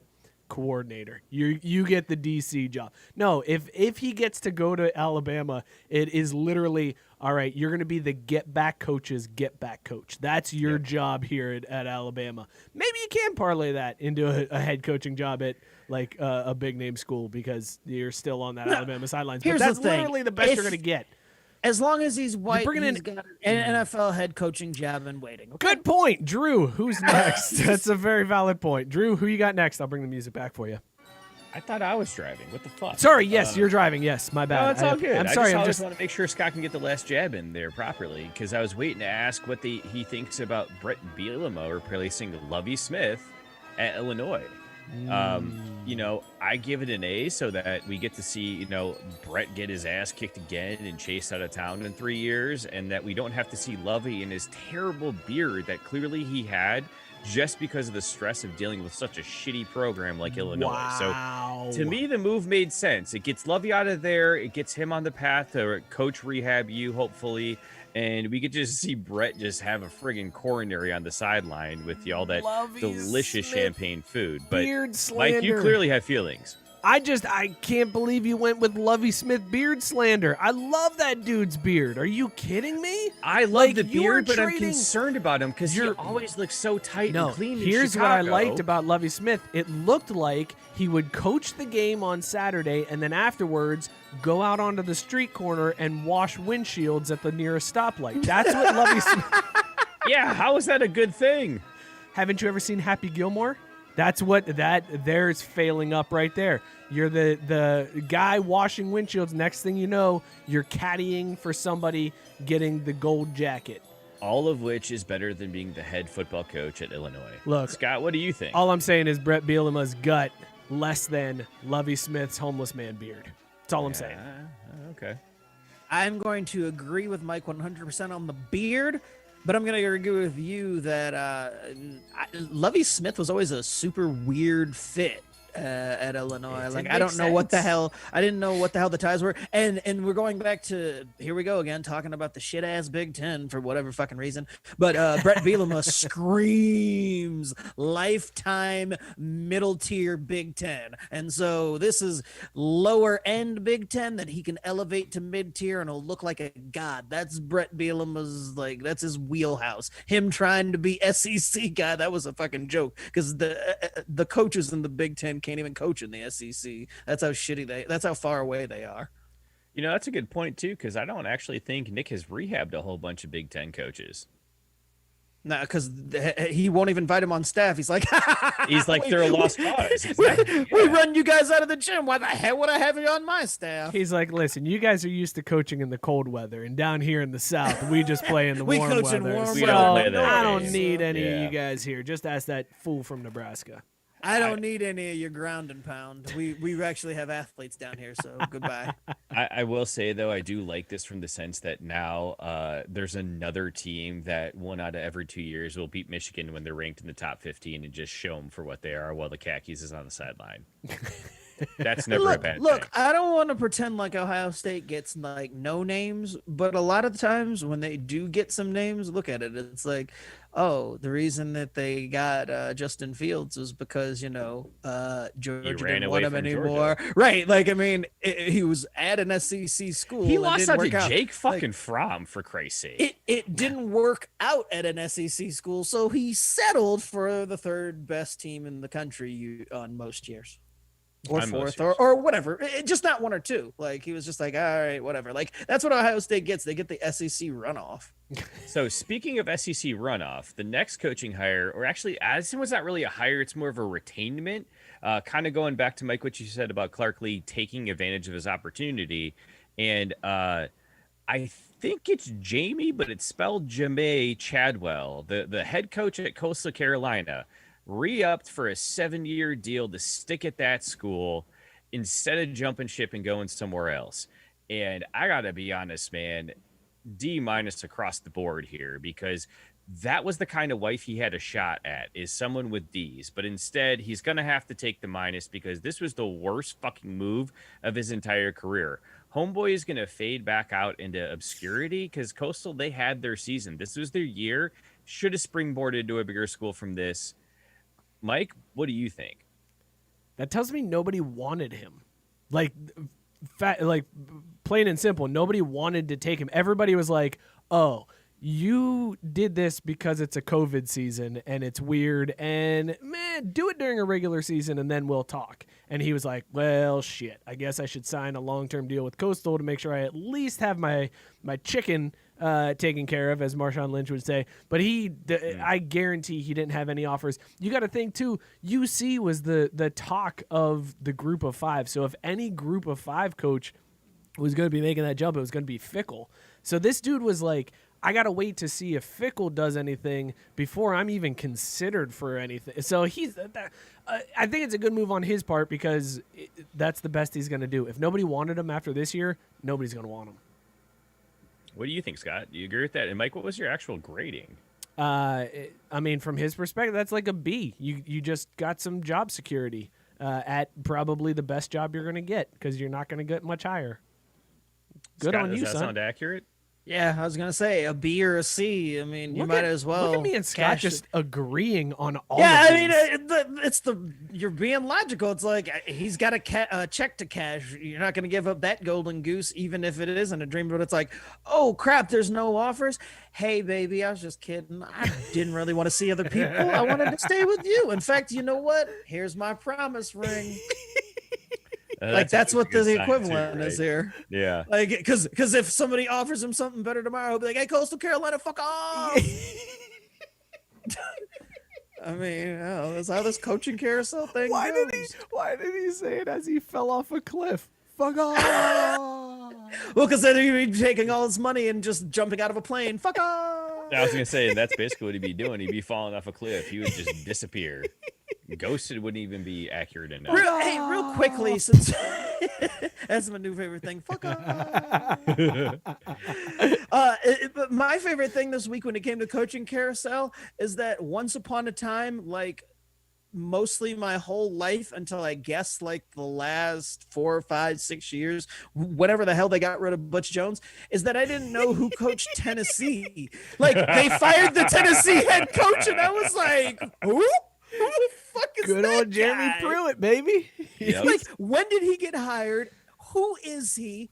And why has Tennessee fallen so far? This was that I his had no third idea season, who right? It was his coaches third season, I think, was. at Tennessee. And he was up and And he coming when broke he the went rules, there. and he was out Dude. here with recruiting violations, and they're garbage. He Like, really what? had the bag man, the McDonald's bag Oh man. my He was God. putting cash in McDonald's bags McDonald's and bags. giving it to God. recruits when they were on campus, and they still sucked. and they won 20 games over the last 4 years. Oh, Imagine trying to pay recruits and you only get 20 wins in 4 years. I would be furious. I if want I my was a money Tennessee back. fan. Look, no. Not only should they want their money back, but that's how you know it happens at every school at every level. Right. Because effing Tennessee was out here paying people and losing games. So you know at the smaller schools than Tennessee, they're like, look, we got this plastic bag from Subway. Would you like this money in it? That's all we could get. We couldn't even get the McDonald's bag. Like, it's just a see-through plastic Subway bag. Here you I gotta be go. honest. You I'd can be a count it little without pissed. taking it out of the bag. Right, like, is that a roll of quarters in that plastic bag? Yeah, man, Oh, this is what damn. we can offer. Wow, $10 they went Full Metal worth of Jacket on that quarters. shit. All right, so we're running a little long here. It seems like people just don't give a shit about this, so I'm gonna move us along. You're before we good. get, No, like, keep going. I don't give a shit, man. We're keep sticking- going. I'm we're having fun. The problem is, Mike, we're sticking way too close to sports. That's a good point. You're That's way a too very That up was in my there. only thing with this. We is got to This is find our very- sweet spot here. This was And very so, sports Good heavy. stuff, man. I will say, I did kind of time this out appropriately because honestly, the one I was just trying to get this kind of hardcore sports talking first because I really want to dig into the coaching hire this season, in my opinion, and that is Phillip Rivers at St. Michael Catholic High School in Fairhope, Alabama. That to me, A+ hire. You might as well print the fucking banners, mint the rings right now. He is going to be pumping out 5-star quarterback recruits like nobody's business there. Go ahead, Scott, Mike, argue with me on that one. Talk me down because that's A+ across the board, easily.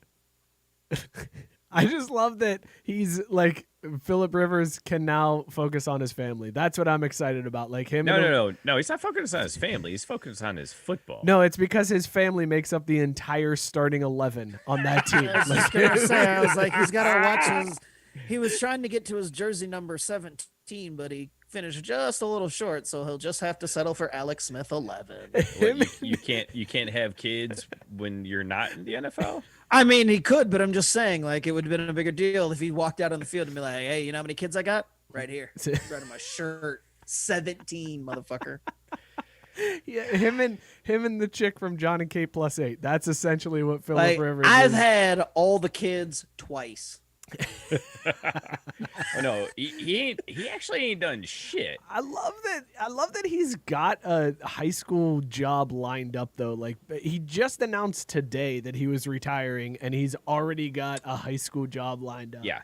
He's been head coach and waiting there for, I want to say 18 months, based on my research. The head coach in waiting. At a high school in Alabama. And that is why, Big Ten, no matter how many cold weather games you play, it don't fucking matter because the South will still always beat you. Wait a second. It's 2 in years, Alabama? he'll be on Nick Saban's staff. Yep. Fair Hope, Alabama. Yep. Scott, you're 100% right. That's what I was just thinking. 2 years. All right, so let me just. He'll be He'll be the quarterback's coach on Nick Saban's staff. Yep. In 2 And then years. and then what'll happen is whoever the offensive coordinator at the time is will take a job and he will jump into the offensive coordinator duty during the national championship game. He'll call a hell of a game. He'll be the OC the next year, and then boom, wherever he went to college, he will then be the next head coach. NC State, but no, Is that where he won't went? have- Philip Rivers went to NC State for real? Yeah, where have you been? That's magical time, man. God, You that was don't so remember back long then? ago. I don't though. know. It was. Dude, are you that was back kidding? when I followed the draft so deep, like for no reason. Yeah. But anyway, no, because at that point they'll be like, hold on a second, Nick Saban staff, NFL name, come on in the NFL, you white enough, let's go. That's a good point. Yeah, he's gonna So- skip past the NC State thing. I was gonna say, speaking of white enough, let's go ahead and continue on this theme here. And we all agreed that was an amazing hire. And so I just want to know if you guys also agree with my same take on another recent hire. As again, Mike, you had the story earlier today about the way that the NCAA is going to be running March Madness. And so as a part of that, it actually came out that Tim Donaghy is going to be running his prison's March Madness pool. What do you think of that as far as a coaching hire, or not coaching hire, but a hire specifically? Because to me, I think that's a B plus. I think it's a way for him to get involved in the community, rehab himself, but also, share his knowledge of the game with others. What are your thoughts on Tim Donaghy running a March Madness pool in prison? Look, man, if he can't fix it, then does he really want any part of it? Like he's not going to be happy about this because he can't do anything to rig it. That's the problem. He may not be fixing games, but he can fix some pool draws. Well, that's Also, a good Mike, point. What are you doing over there? I'm about bud? to bong. We're not hitting 100 comments. I don't feel like waiting, so I'm just going to bong now. I figure, why not? Who gives a shit? I respect that. Wednesday- I was just like, damn it, I'm late. Hashtag Wednesday. Hashtag Wednesday. So Scott, that's a great hire, right? That's a solid hire. Sure. I mean, I'm just assuming that if you have any anger issues at this prison, that you'll go to OJ Simpson for anger management. He teaches those classes on Tuesday, right? Like if Tim believe Donaghy so, is yes. running the March Madness pool, then OJ Simpson's definitely handling anger management. Makes Drew, all the you're sense in the world. getting some love. Biscuit just came back on the stream and he noticed your hat. Yes, Biscuit, that is a Montgomery Absolutely. Biscuits hat. Hashtag respect. Thank you, Mom and Dad. Appreciate that. We talked about them on the show, and then the next That's week, why he'd be so devastated if they died, y'all. Exactly. But more After importantly, shitting on them earlier about his Christmas gifts, he's bringing them back. No, I wasn't shitting on them. I was just saying I pulled one over because I was making homemade gifts until a week or two ago. Yeah, exactly. I was playing a smart Is game that another here. macaroni rainbow? It's getting a little old, Drew, but we'll put your 28 up on the fridge. But it's the thought that counts, right? Hell yeah.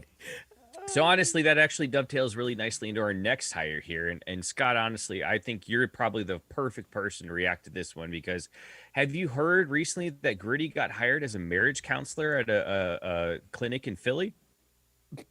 No, but I mean, I feel like I would go to that. I feel like that's a great hire. I think that absolutely makes sense because Gritty is a polarizing figure. Either you love him or you hate him. No, and you go either you into love that him room, or you love him a lot. Like that's either the you love him relationship or have you're with Gritty. wrong. That's what this whole thing is, right? Like it's Gritty's. The couple sits down and Gritty's like, "Do you love me?" And then the husband's like, "Hell yeah!" And the wife's like, "No." And Gritty's like, "He's right about everything. Listen to him." And then they're done. That's the exactly cheapest And it marriage works on counselor ever. It works on so many levels. It brings couples together in their feelings about him. If they don't, as you highlighted, it keeps shit real tight, right? Instead of 3 sessions a week for 4 weeks, that motherfucker knocks it out in 15 minutes. He's like, nope, you're not right for each other. Get on out of here. I ain't going to no sessions. Sessions. You got coofies at this session? Yeah, I mean, come on, dude. Why would you not have cookies at the session? How else do you open up to each other? Let me get in on this session. What do you guys? What y'all talk about on your sessions? Did I really draw that shit out that bad? Damn. Yeah, you did. You said sessions. It was like it definitely had an A in it. Jeff Sessions is what I believe you called him.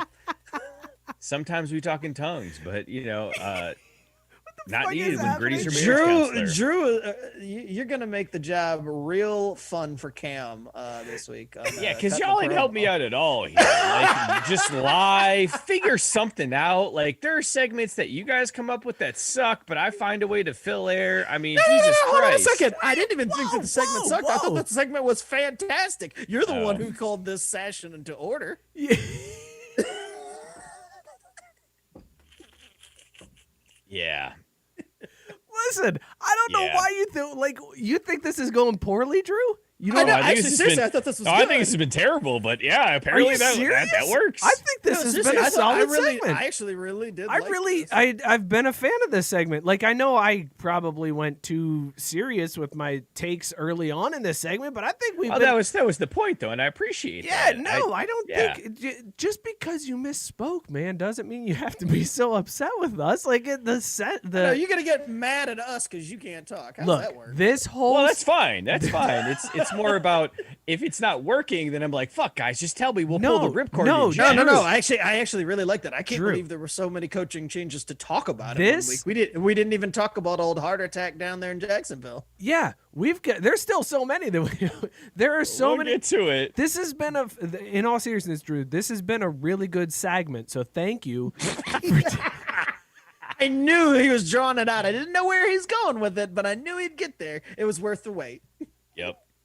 So speaking of worth the wait, I will tell you what, man, there is honestly no better person to really talk about what's worth the wait other than Mike is like choking to death. He's laughing so hard at himself. Yeah, this is gonna hit home real hard. All the booze is kind of caught up to me at this point, and I'm feeling pretty good. And that one, I like that one. That was really good. I telegraphed the shit out of it, but man, did I like that one. You did. I was like, when is he gonna get to where he's going? And then you mixed it up, so I was like, yeah, I like that one. A segment. We'll find it out. Pretty good segment. We'll get there. Speaking of getting there, one other hire that I honestly it's tough to judge because on a grading scale it's incomplete. You know what I mean? Where like you didn't fail but you didn't pass, it's still incomplete. Grading needs to be finished off. Casey Anthony is an overnight babysitter. Jesus. First of all, is overnight babysitting a thing? Like what? Yeah, 24/7 daycares are a thing. Well, yeah, 24/7 daycares, but not like an overnight babysitter. Like, hey, you just come over and stay at my house while I am. Well, no, I'm over as like a daycare worker, so I guess 24/7 overnight daycare worker. But I felt weird.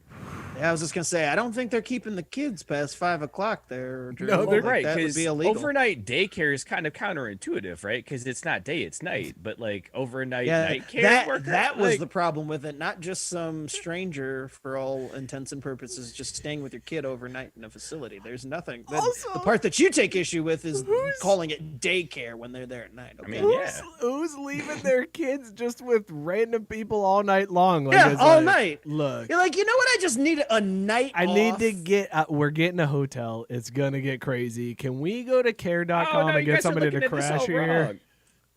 No, it's those Amazon fulfillment center workers who are being worked to the bone and have no time to take a pee or a poop or anything, and they're just putting them in packages and sending them out. Like, you think they got time to deal with their kids overnight? Wow. Yeah, I know it got weird. as long as you know. Yeah. Well. So anyway, so Casey Anthony as a child care worker for an extended period of time. Incomplete. I would say child care worker of any type, daycare, overnight care, 2-hour care. Yeah, I'm that bad hire. Is it though? I guess it depends on your. That's why I said incomplete. We really don't know to this day. Because like It depends on your business model. Look, no, it just depends on how much you really love your kids. Because some Well, people. no. But I mean, from the business though, I'm sitting there thinking, are you trying to have repeat customers, or is it a one and done thing? That's a Then good if your point, business yeah. model is one and done, then I mean, you don't care. You just want volume. This is a very weird conversation, fellas. This is going Wait, off. what are we the talking rails. about? I Are we don't- talking about Big Ten football? I don't- God, Don't worry, God I'll bring bless us back, America. 'cause, It's a train wreck. We touched on it a little bit earlier about Brett Bielema's gut, and I'm not going to You give. touched on Bielema's No, gut. I Go did. ahead. I touched on his gut. Would you wait? Hang on. Would you guys touch on Brett Bielema's gut? Like, if you had the chance, would you rub Brett Bielema's belly? No, No, I would smack the shit out of that thing. I would just go kapow What? and just watch it jiggle. Would you? I mean, I'd probably like if it was there. If I was like there and Brett Bielema was standing there, I'd try. I'd probably just like give him a little, hey, hey, what's up? And I'd rub his belly. Bill's wearing Like give him a no little, more. just a little quick little, boop, hey, yeah. Now, No, you guys wouldn't know do that. ha- Just me. I'd be you- the only one that did that. Yep. Do you know how Brett Bielema got that gut? eating. Yes, eating, and it was because Andy Reid was the grill chef at McDonald's nearby his house. That to me is That's a an bad A-plus hire. hire. That's a bad hire. Nope, that's a bad hire. You How's that a bad hire? I don't You're want gonna- Andy Reid cooking my food. Then I don't know if it's gonna make it to my mouth. I was gonna say you're gonna lose a lot of inventory that Nah, way. see- You're gonna lose a lot of inventory having him on the line because it's gonna be like, oop, this one fell on the floor. I'll get rid of it for you, and then it's gone. Andy Reid, bad grill line worker, Chef? operator, chef. Grill chef? Is it a chef? Grill chef? If you're working at like McDonald's, is it a chef? Are you a chef? Technically, I think your no. job description is. No. The chefs are the ones that like at headquarters, like corporate, like make up what the the they're the ones that assholes make that That sell sell it shit are gonna kills do. me too, though, is when they wear those white chef jackets and hats and shit, like they're real fucking cooks and they know what they're doing in the kitchen. It's like, nah, bitch, you just like slanging slop to the people. Dude, those Like, are get some outta of here. those. But those are some of my favorite Taco Bell commercials when they're like, "Hey, Oh, I didn't. No. Don't you but- dare besmirch Taco but Bell I, with I that. just love that like Taco Bell has the commercials where it's like the people in the white coats and they're like, we're in the Taco Bell kitchen and we're coming up with the latest thing, and then you go into Taco Bell kind of expecting that same feeling, and then it's just some guy that's like, what do you want? And it's like, can I have the thing that I saw in the commercial? And he's like, whatever, and he puts it in a microwave and then hands it to you, and it's like, this makes me feel bad to eat, but I'm gonna eat it anyways because I literally see no problem with this situation. I love Taco Bell to the day that I die. My life goal is to have a Taco Bell in my house. I mean, But it's yeah, good see, to have goals. No, Biscuit gets it though. A fat cook is a great hire because he's gonna take care of the quality of the food. And I'll be honest, man, even Andy Reid, at most in his shift, he's eating 10 patties. At most, Wow, that's a during lot of his lost shift. inventory. At that's what I'm most? saying. Okay, but Scott, like, what are we Inventory. talking about? $2 to McDonald's? That's a good $2, point. $2.50. That's a good point. Like, It's really think not about that all much the customers he'll cost-wise. be bringing in because he's gonna put so much care in those double quarter pounders with cheese, man. It's a good point. Oh, You it's make gonna a be good point. You make a good point. That's a valid point. I always want a fat chef making my food. Dicks out for Mexican pizza. Says Yes, for real though. Dicks out indeed. I'll put all the dicks out for Mexican pizza. I what would was do your that final in a number? Did we ever talk about that, Scott? What was your final number? Did of we Mexican talk pizza? about it on the I show? think, My final number no, was I think 10. you came up 10? short because they rained out did. earlier or something. You hit the under. Yeah, no. I would have hit the magical 12 and would have broke even with that. But the last time I went was a week. Well, it was about 5 days before they were supposedly stopped selling it on November 8th, and they were already done. Like I pulled up in the drive-thru and the thing, they had a little sticker and it said sold probably ran out. it, yeah. I'm like, sold Damn. out? There's no way. It's got another 5 days. But that was it because I never made it back to Taco Bell. Which still Yeah. pisses me off because, Scott, honestly, what is it in the Mexican pizza that they wouldn't have in stock besides the hard taco, just the flat hard taco in a circle? You know what I mean? Yeah, the tortilla, the That's fried the tortilla only shell. piece that they don't stock anymore. That they would need to be able to Maybe make you that's that what they were Mexican out pizza. of. Maybe that was the. I mean, ingredient they were missing. claimed that it was because the environment, and it was like the packaging for the Mexican pizzas was Whatever, so fuck much it. cardboard. This was COVID. The COVID environment. did it. Obama did it. No, This I is mean, bullshit. I was gonna say we can They're- add them to this is some there's- bullshit because it was literally, yeah, we don't sell enough of these. We're gonna discontinue it. They That was s- the end of story. They said the environment. They Yeah, no, blame- Taco Bell they legit blame went on global record and warming? they fixed their faces to come out and say we are going to stop selling this because we are worried about the environment and the packaging that it takes for each individual Mexican pizza is too much, so we're discontinuing it. And I was like, wow, that sounds like a whole lot of bullshit. You literally looked at a spreadsheet and were like, these aren't selling enough. We're done with it. Man, this is 'em. some bullshit. Man. Because you know what? You know what they're doing, Scott, is they're fixing to make the Mexican pizza the next nacho fries. Yeah. Ooh, yeah, but they at least bring back the oh, that's what you mean. They're gonna by the- special the special exactly, they're gonna occasion it. sprinkle them around. And you know what though? If a company is gonna put so much effort into their commercials for their product as Taco Bell does for those Taco Bell fries, does go all out. go man. fucking for it, man. No, Dude, for they all have of their the girl- limited time offerings, they pull out all wait, the stuff. They have the dude from Stranger Things and the girl from Modern Family starring in a Taco Bell commercial. Do you know how I long? believe she's a co-ed, Mike. Do you know how long it took me to realize that was a commercial? Like I thought I was watching a movie trailer, No, and then that's- I was that's like, fair, dude. "What That's the super fuck?" fair. I was like, "This girl fell all the way down to a Taco Bell commercial, and this guy." No, that wasn't a fall down. That was another plateau in her career. That is going to ascend both of them. So it's like Stranger Things, Modern Family, Taco Bell commercial up here, right? That's No, where you're we're going. mischaracterizing it. It is a over 100 episode franchise and syndicated TV show on multiple platforms, then Taco Bell commercial. That's what I'm saying. That's exactly the same levels I just did, but I Right, also but see, included you the guy. understood because I did you the just said same thing. You just said Stranger Things and Stranger Modern Things, Family. which is one of the most recognizable Netflix shows out there, and then Modern Right, Family, but the 100 show which mark is also is huge. I mean, Modern Family, but you don't even have to say 100 shows. You just have to say Modern Family. People are like, oh, the show that's on all the time on every channel I turn It's to on basic syndicated on, cable. like 42 yeah, like channels. people I mean, that's know fine. I'm Modern just Family. trying to level up the intelligence here of our fan base by giving them the nuggets of what really makes it as a TV star. Well, then why Because- don't you host another segment where you educate our viewers and you get it right, then, Drew? I will. I'll Drew. post it on my Twitter tonight, but like no one's going to Drew. tune in because they don't want to be educated. Drew, do you have any other ones? Because we gotta wrap up the show here. I just We'll realized wrap what this time it one was. up right here, right quick. Sessions with Drew. And man, with some Drew's smooth jazz. Night Sessions. Smooth jazz. I think that's the name of his scent. Sessions by Drew. Sessions by Drew. And it's gonna have some of those that really dumb show where like they say no words. There's people on a beach. all Well, of a yeah, sudden they there's got to horse pronounce a running through word because they got to field, mispronounce like- session. They just gotta whisper. No, just at the back end though, just like at the last half second of the commercial. Sessions. It'll But be if like someone- a Mentos commercial, only Drew selling cologne called Sessions. God, I love The that. Drew will be like, commercials. oh. Mentos commercials were so fucking They were my They were- favorite. they were Could have been the so worst bomb. moment of my life, but you They gave were me the Mentos. car Never insurance mind. commercials before Geico, Progressive, all of it took it on when its head. when that dude sat on the bench and was like, "Oh no, I got paint on my suit," and then Yes. rolled on the bench and was like, "Pinstripes, hell yeah!" and then showed the Mentos. Oh my god, I was But like, that's a classic. legit nice suit. classic.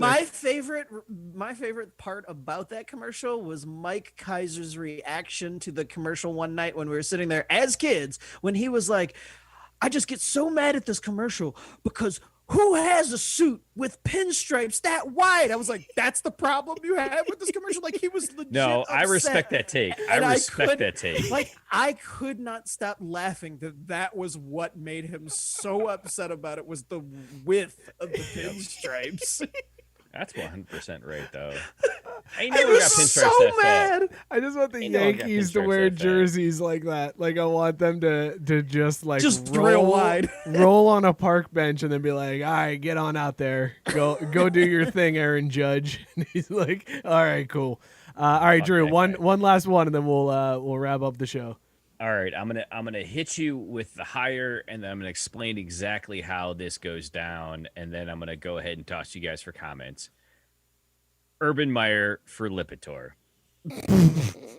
And it's going to be a situation where just like all drug commercials, you have that like really trustworthy, like friendly person trying to draw you in and tell you their story. And it's going to Or you No. have Urban Meyer.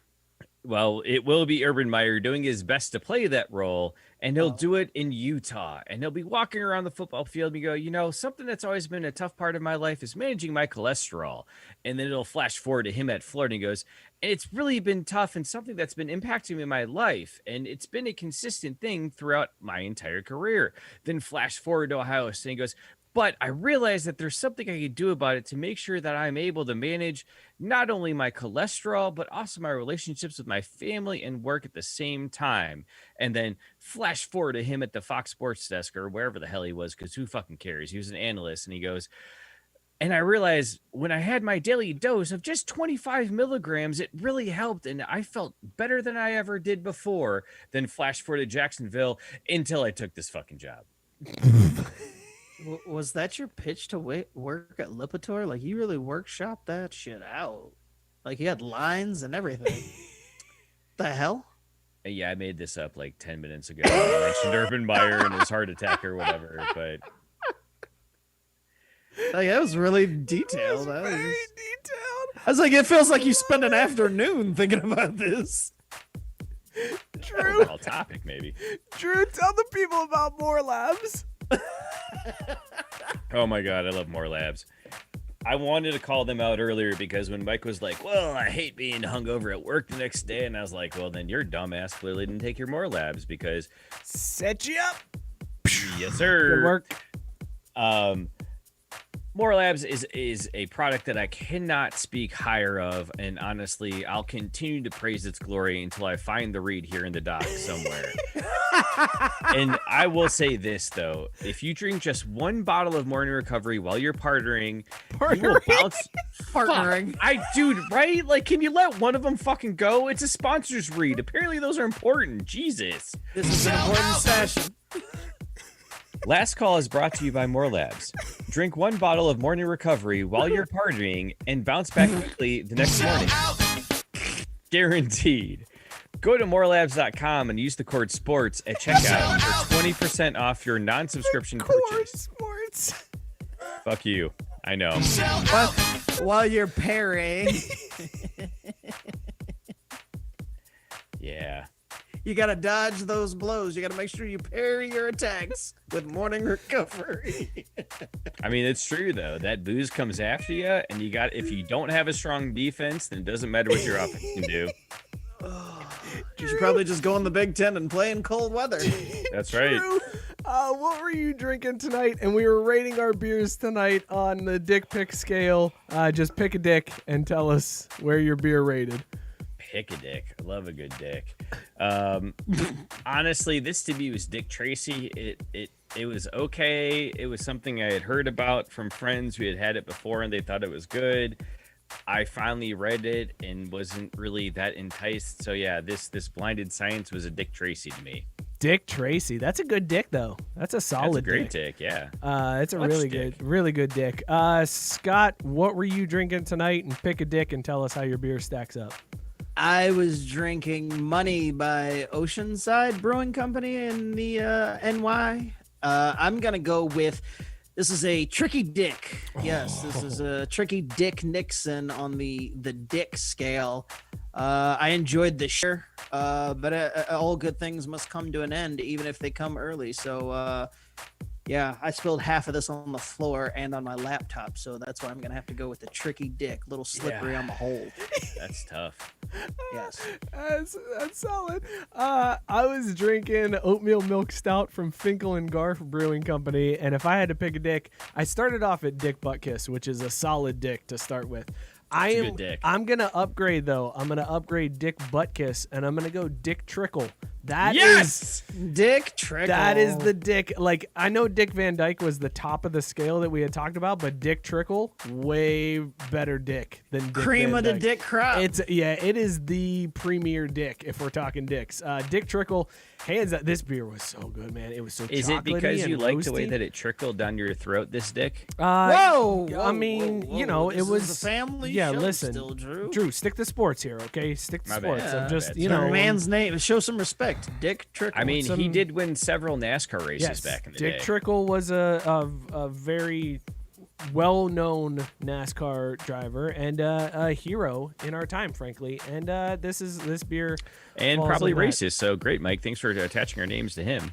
Well, he said NASCAR driver, and unless it was Bubba Wallace, you just assumed that. So That's a good point. I didn't even think about that. Thanks for that, Drew. Appreciate that one. This has been Last Call, brought to you by Morning Recovery. Go to morelive.com. Drew, tell us about Morning Recovery again. Dude, it's solid. It's kept me alive during the pandemic more than these vaccines have. I'll tell you that much. Use the code SPORTS, get 20% off at morelabs.com. Fellas, And it's a code, C-O-D-E, code. not a chord. Not a chord. Not a chord on your guitar. You might need to clear out your session history before you go to that and then try the chord again. And we'll see. I mean, look, I don't know computers, Shit but happens. that's a thing that's in computer talk. Guys, this was a show. This was It was something. this was- I can't wait to see how weren't quickly on Belly Up Twitter.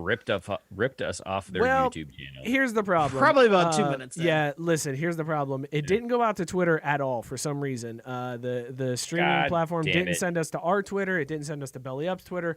So That's cool. I'm going to figure this out, and we'll get it straightened out for next week. But I do want to say thank you to all of you that tuned in and helped us out here on Facebook, because it seems like that's the only place that it was streaming to. So thank you You got all. Twitter comments early, though, I thought. No, we didn't. There was nothing from Twitter. God damn it was it. all Facebook comments. Drew, I love Drew's enthusiasm trying to hold that up, but we didn't. God damn. Didn't happen. But thank you guys so much for tuning in. We really appreciate it. We got a lot of fun things planned for the show. We're going to bring on some of our friends at Belly Up Sports in the coming weeks here. The Slapshot Sweethearts. Sweethearts. also the fellas Even from though they're Co-Eds Bruins and booth. Flyer fans, we'll still talk to them. Also, the dudes from the Corner Booth podcast, we're going to bring them on. Go search out Belly Up Sports. Go to bellyupsports.com. There are new podcasts there's like 30 podcasts on the network now. It's unreal. They continue to expand. We set They're a doing trend, amazing Roll things. deep. It's awesome. Go support all of those podcasts. Subscribe, rate, review wherever you get your podcasts, especially to ours. It helps us out more than you guys know. Be sure to follow us on Twitter at CraftB Sports. Same on Instagram. We are like 170 away from giving away a Kong beer bong. So if you want to tell everybody that you know to follow us, it'll help us out immensely at CraftB Sports. Thank you guys for tuning in. We will see you all Wait, next Mike, week. before Yes. we sign off, Yes. what if I don't have time or a situation where I can listen to audio, but I do have time to read something? Does Belly Up have something for me? Yeah. Nope. Go Good to night, everybody. bellyupsports.com. I God said damn that. it, I fuck said you belly. I was trying to dive into it as much as we did with the other shows. The writers, they work hard. They deserve credit and to pitch. Fuck. They do. You're right. But if you go to never trying bellyupsports.com, again. if you go to this is Drew trying, everybody. That was Drew actually trying. Yep. If you enjoyed this session, tune in next week for our session. I love you, Drew. I love you. It won't be any better. We will see you guys next week. Cheers, everybody. Peace. We out. Okay, bye.